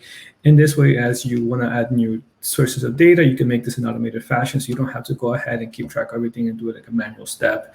And this allows you to take advantage of continuous integration, continuous deployments, and making use of new data as it's coming through, and you get more creative with this, having model detection, such as model drift, to alert you when a model needs to be gone ahead and retrained, and have that become an automatic piece. So that said, I'm going to go ahead and just stop sharing for now, and we'll pass the baton over to the folks. So I'll pass it on to Kenneth. Great. Thank you guys very much for that hands-on lab and all of the assistance. That was pretty amazing. I hope everybody that followed along was able to keep up and learn something good from this. I know that I did. for sure. So what I want to talk about next is some use cases. So all this technical stuff is pretty awesome, of course, but seeing it in the context of business is where it really all comes together. So first of all, one of our customers, Decisive, they're in the service relationship management business. So they have an SRM product that they provide. It helps manage fleets of vehicles for companies, if you will. And one of the problems that they faced is that they had too little data governance upstream in their product. There was a lot of unconstrained manual entry. People were free to dump whatever values they wanted to into forms and to use the system however they saw fit. There was some ambiguity in some of the fields too. For example, fields just simply labeled address, and so it wasn't clear if those were supposed to be home or work addresses. And a lot of these optional fields and these other anomalies were just decreasing the quality of data records that they had. They also had a lack of enforced keys, and so then there was duplicate entries in the system when multiple operators were working on the system at the same time, for example. And so all these things decreased the quality of the data that they had, which made it really difficult for them to do any downstream processing or analytics or get any insights into how their businesses were running. They had some variations in the text that were difficult to make matches between things, for example, like when you have MR period as an abbreviation for the term Mr., or when you have phone numbers that come from varying places. Sometimes they include punctuations and formatting, sometimes they don't, and then sometimes they're entered with and sometimes without area codes. And so what they were looking to do was to enhance the quality of their data without doing it upstream. And the reason they didn't want to do it upstream is they had a culture in place. They had a lot of customers that already were used to using the system. And if you start putting a bunch of constraints on fields, the first thing that was going to happen is their customers were going to get upset that the system was, quote, hard to use. And so they wanted to ease into that, but they didn't want to wait for as long as it was going to take to shift that culture in order to get value out of their data. And so we partnered with them to help them push that value into their data today using the power of AI and ML, so that in parallel, they could slowly start to change the culture of their user base and then ultimately push these decisions upstream. So what we did is we came up with some models that we ingested their historical data, all that they had. We pulled the data out of an RDS for Postgres database. We used Glue and some step functions to do validations and some transformations of the data on the way in. We stored it all in S3 using the Parquet format, and then cataloged the data in the Glue data catalog. And then from there, fed all the data into Sagemaker. And then within Sagemaker, we were able to do probabilistic matching or fuzzy matching using NLP or natural language processing. So, you know, exact matches are fairly straightforward and simple, but back to my example of the abbreviated Mr. versus the full word Mr. and phone numbers that may or may not have formatting, etc. That's where probabilistic matching can come in. And so we use some things like edit distance on the words that have the same root, and that allowed us to match variations of words like Mr. spelled out versus MR period, the abbreviation. We also use some similarity distance for words that had the same meaning. So as an example, the word excellent and amazing are different words, different roots, but they have the same meaning. And then all of this came down to a score-based matching algorithm so that we could determine the likelihood that a record was a match. And so this allowed us to match records from, you know, field to field or holistically across records so that we could identify duplicates. We could find collections of records that were essentially all the same, and we could collapse or coalesce those records, giving us more of a complete view of each one of these entities that was inside of their database. And then on the very end of that, we tacked on an ML ops pipeline so that they could automatically monitor bias and drift and then retrain their models over time.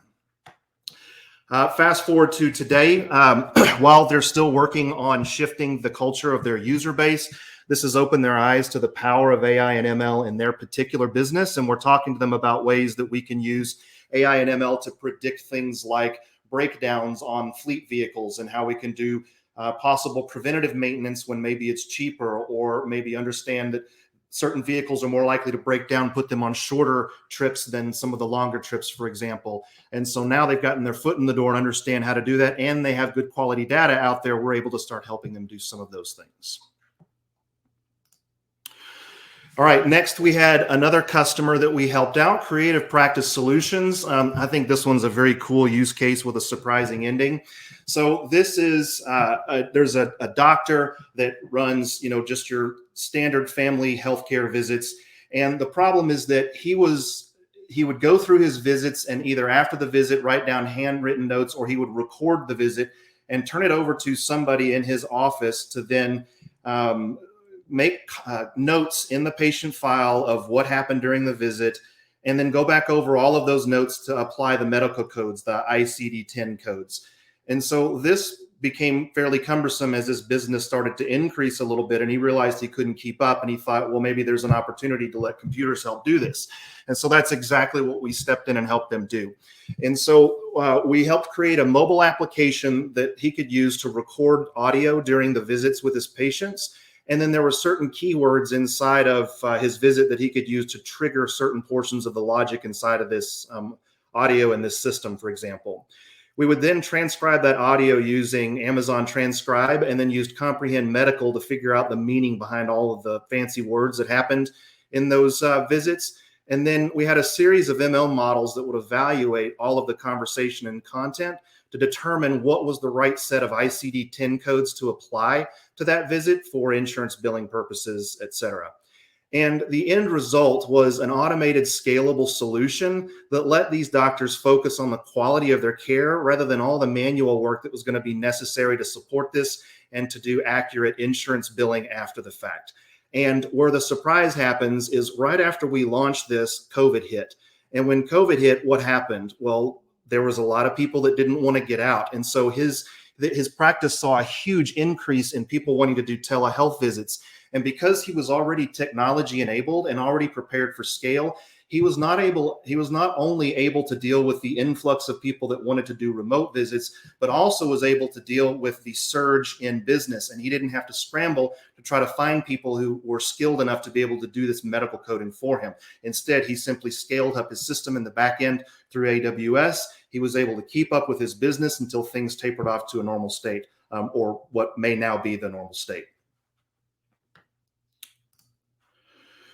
All right, so last up is our AI and ML offerings. Our strong point is in ML ops, doing things like Sagemaker, cloud native ML pipelines, ML engineering processes. We do model migrations using Kubernetes, Docker, EKS step functions, et cetera. And also model operations with things like Sagemaker, Model Monitor, Data Wrangler. Some of these we've looked at and talked about today. As far as use cases, we've helped solve several really cool use cases with AI and ML. Personally, IoT and AI ML are the two things that move the needle the most for me. Those are the use cases that I get the most charged up about. We do AI for medicine. I talked about one of those just now with CPS. We've done PII and PHI identification and like automatic masking and redaction of PII and PHI inside of documents and text. We've done AI for NLP, which we talked about here also. We've done AI for time series like forecasting, where we're one customer today, we're helping forecast inventory that they need at not only local stores, but also inside of their regional distribution centers. We also had a customer where we talked about forecasting the likelihood of certain business to land, which it may sound like a joke, but I'm as serious as I can be that's something that ClearScale actually could be using to help forecast some of our sales. I actually asked the guy in the scoping call, if we build this product, do you think we could use it to determine whether or not we would land this sale with you guys? And I may have been the only person laughing, but that's okay. The joke was for me, not for them. We've done AI for images and video and audio stuff, looking at object detection, object recognition, and things like that. There's this use case where there are some teachers that are teaching some remote children that are at risk and have been rescued out of certain abusive relationships. And they want to monitor the interactions between these adult teachers and these children to make sure that there's not predatory behavior happening. And so we're able to go in and look at images on the screen to make sure they're not flashing handwritten messages. We're able to look at the audio and things like that and flag suspect situations so we can dig in and make sure that these children are getting the help they need and that they're not being put at further risk. There's AI for finance that we've done with credit and investment scoring and things like that. And then last but not the least is AI at the edge, where we use SageMaker Neo, where we can deploy ML models, tuned and tweaked models out to the edge for web applications, mobile app, and IoT devices. And then, of course, the most important problem that Neo probably hasn't solved yet is, did he make the right choice in taking the red pill over the blue pill? We'll probably never know. That's all I've got for today, guys. This has been an awesome workshop. I've been glad to be a part of it. Happy to answer any questions you got about these use cases or anything else. Feel free to ping me. And Jay Martin, over to you, sir. Awesome. Thank you, Kenneth. And I appreciate both of the jokes myself. So as you can see on your screen, we would love to have just kind of a quick cloud consult with you, talk about your artificial intelligence or your machine learning needs, figure out where you are in the process and where you could be next year.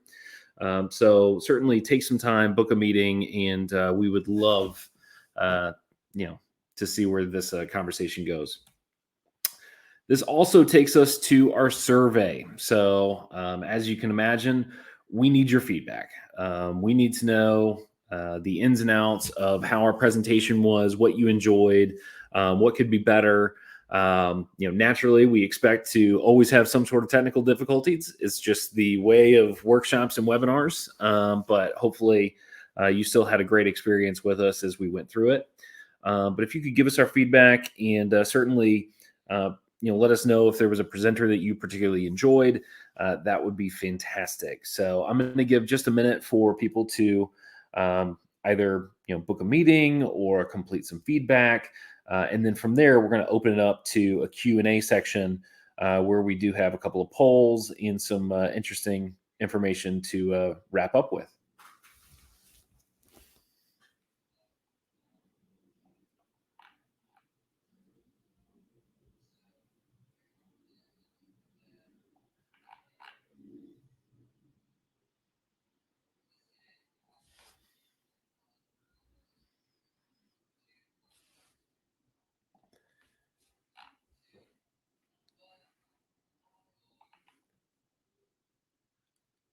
All right. So as we are trying to plan for the future, certainly in 2022 and even possibly later this year, I'm going to fire up a quick poll to get some information from you. Is there a machine learning workshop that you would particularly be interested in? Certainly I would love to know kind of all the details of what each of these workshops could look like. But Henry, Jay, if you've done any of these workshops and want to give an overview of what these look like, I think that could certainly help people come up with an answer.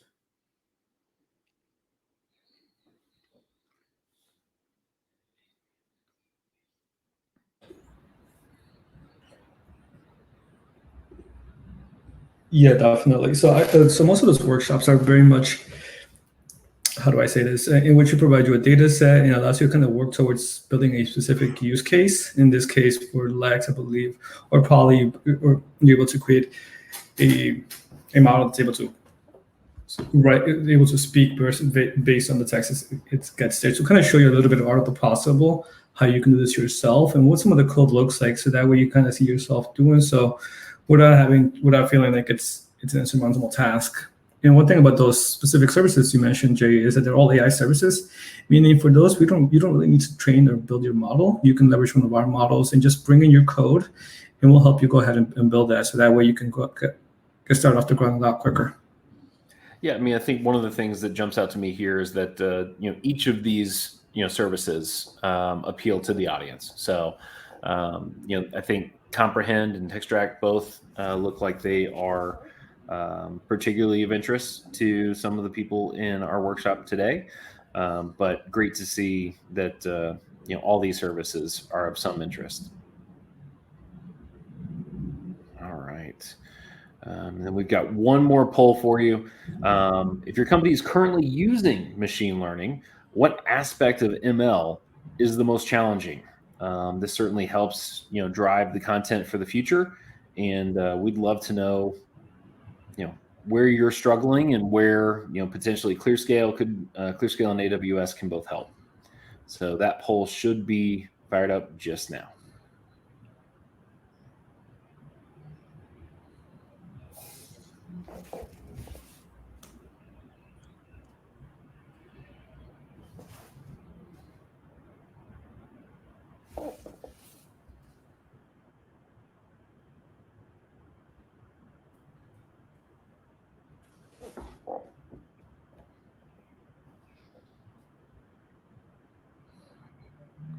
still waiting for some responses to pour in, but you got feature engineering, deployment, and all of the above that are receiving some results.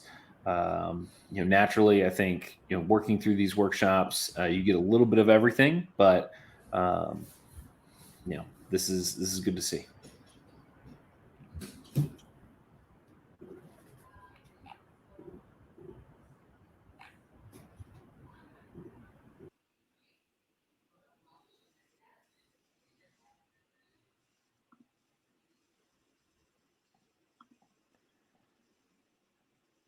All right. Well, that's going to take us to our final portion. This is the Q&A section.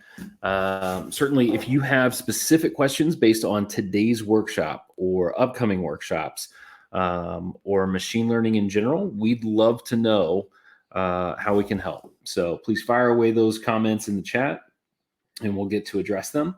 Otherwise, I will fire off a couple of quick questions for our team and see what they know.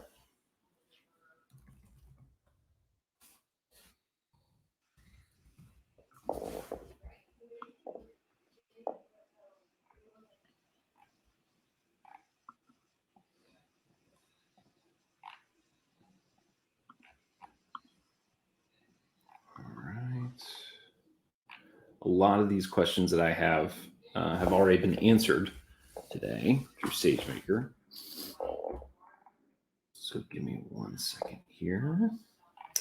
For starters, I guess, looking to you, Kenneth, the competency program. You mentioned earlier that ClearScale has 11 competencies. Can you just talk about the efforts that it takes to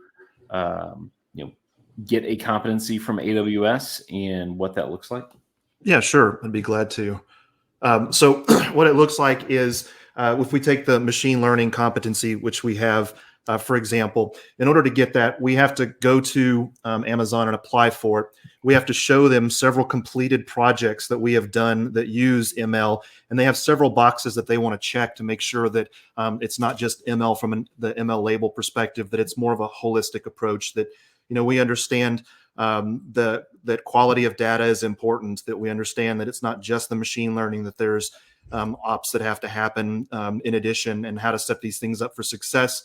Because Amazon's concern is not just that we can build a solution that does ML stuff, but that we can build solutions that will make our customers successful as well. Because if a customer is not successful, then Amazon is not going to be successful. And so it's hyper important for them that what we do is enable businesses to be successful. And so those are some key metrics that they look at through all of these competencies. And so, again, all of them involve us showcasing recent examples of projects that we've finished successfully and talking to the customers and looking at the content of the solution that we provided and the successfulness of it. And then from there, we get the big stamp that we can put on our resume that shows that we have those competencies. Excellent. And then for the AWS team, how am I charged for Amazon SageMaker? And following up, how can I optimize those costs? Yeah, so I can definitely answer that. So for Amazon SageMaker, you're charged on pay-as-you-use based on per second billing. So depending on the instances that you deploy, so let's say you're using our training instances, or you're running a training job, you would only be charged for as long as your training job takes down to the second. And what's nice about SageMaker is that SageMaker will go ahead and spin up that cluster only when you need it. And as soon as the job is finished, as an example, a training job, it'll go ahead and decommission that cluster for you. So you don't have to worry about spinning the cluster up, spinning it back down. SageMaker will take care of all of this. So that's something I recommend. On top of that, 2 other pro tips would be, if you're not leveraging spot instances, I would highly encourage you to do so. We do support managed spots for training purposes. So it can give you help you reduce your costs without really making changes. You do need to make some code changes, but they're very minimal. And the other option you can take a look at is the SageMaker savings plans, a way for you to be able to commit to a specific number of usage of hours in exchange for deeper discounts on the instance you use, maybe for processing, training, or even hosting your model endpoints. And another pro tip is figure out for a use case if it's a batch training job, it's a batch job or a real-time job. If it's something that's not time sensitive, it may be worthwhile making it a batch job in which you can then leverage spot instances and help you reduce your costs there. Yeah, and just to add a couple of things on that as well. As I mentioned in the presentation, right, on the hosting side, make sure you can use the automatic scaling, the auto scaling, right? So SageMaker can scale up and down, and you're not over provisioned. Also, you can host multiple models with that multi-model endpoints to reduce the cost that way as well. So I just posted a blog post as well that we have around optimizing the cost with Amazon SageMaker, and the blog post does go over those tactics on various things like training, tuning, and hosting, and how you can optimize your cost. Excellent. And then what's the difference between a offline feature and an online feature when talking about machine learning and particularly SageMaker? Yes, I can take that one as well. So online features is for features that you use as part of your inference request. So those would be features that normally are not part of your inference request. So let's say you work on a customer churn product and you're looking to see when was the last time they may have gotten off the platform and come back into the platform, or short boomeranging.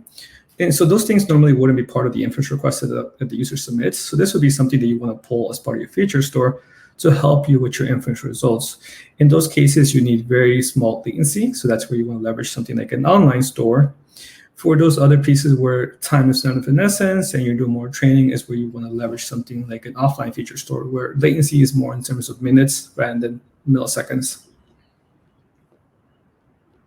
Excellent. And then how do I get started with Amazon SageMaker quickly? I've been reading about SageMaker Jumpstart. Yeah, what I would recommend is Jumpstart is a great way. It has a couple of already pre-built templates for you and so forth.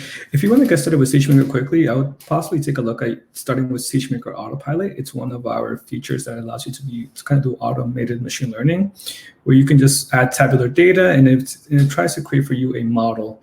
We've seen very good results with this so far. So it's a great step if you want to just start off with SageMaker, and you're not so comfortable yet with training, deployment, and processing. So this would be a great way to start there. I would as well encourage you to jumpstart. And lastly, take a look at a lot of our sample codes that we have. We publish a lot of blogs that kind of walk you step by step, so you can kind of walk along how we solve these and what we're doing and why we're doing this the way we're doing it. Yeah, and I think that kind of touches on my next question. What's the best way to kind of learn more? Is it going through that area, or is there training or specific locations that I should get out and learn some more? So definitely there is training. I would there's multiple things such as I would say is Cloud Guru as a way to train. There's multiple things online. I would say is that I found more successful for me has been more hands-on. So participating in these workshops, going through the sample labs has helped me understand how SageMaker works, how I can create a model. And then lastly would be give the documentation a good read. I've gotten really good feedback that it is very verbose and includes a lot of good information. Excellent. All right. Any other questions in our chat? I know that we've still got quite a few people still on the line, so would love to open this up as a resource for each of you. But we'll give it just a second, and then otherwise we will close it down and you can have your 10 minutes back.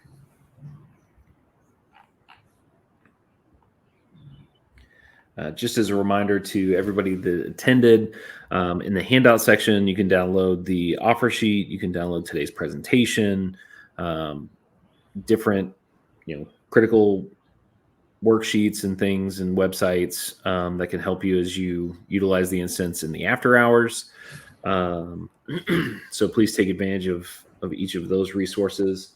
And then, of course, the presentation will be provided tomorrow, roughly 24 hours after we shut down. So you'll have the on-demand video as well to go back and review as interested. All right, I am not seeing any new questions, so I will go ahead and wrap it up at this point. Again, special thanks to Jay, Henry, Vitendra, Kenneth, and the entire AWS team for their many hours of preparation. Again, we'll be following up with a copy of today's presentation tomorrow. So please be on the lookout for that. We have additional workshops still on the calendar, including a serverless and containers workshop that goes off next Thursday at the same time. Whenever we close the workshop, it will redirect you to that registration page if you are interested. So please feel free to do so. Your instance is going to be available through the evening. So again, you've got multiple labs that we did not touch today.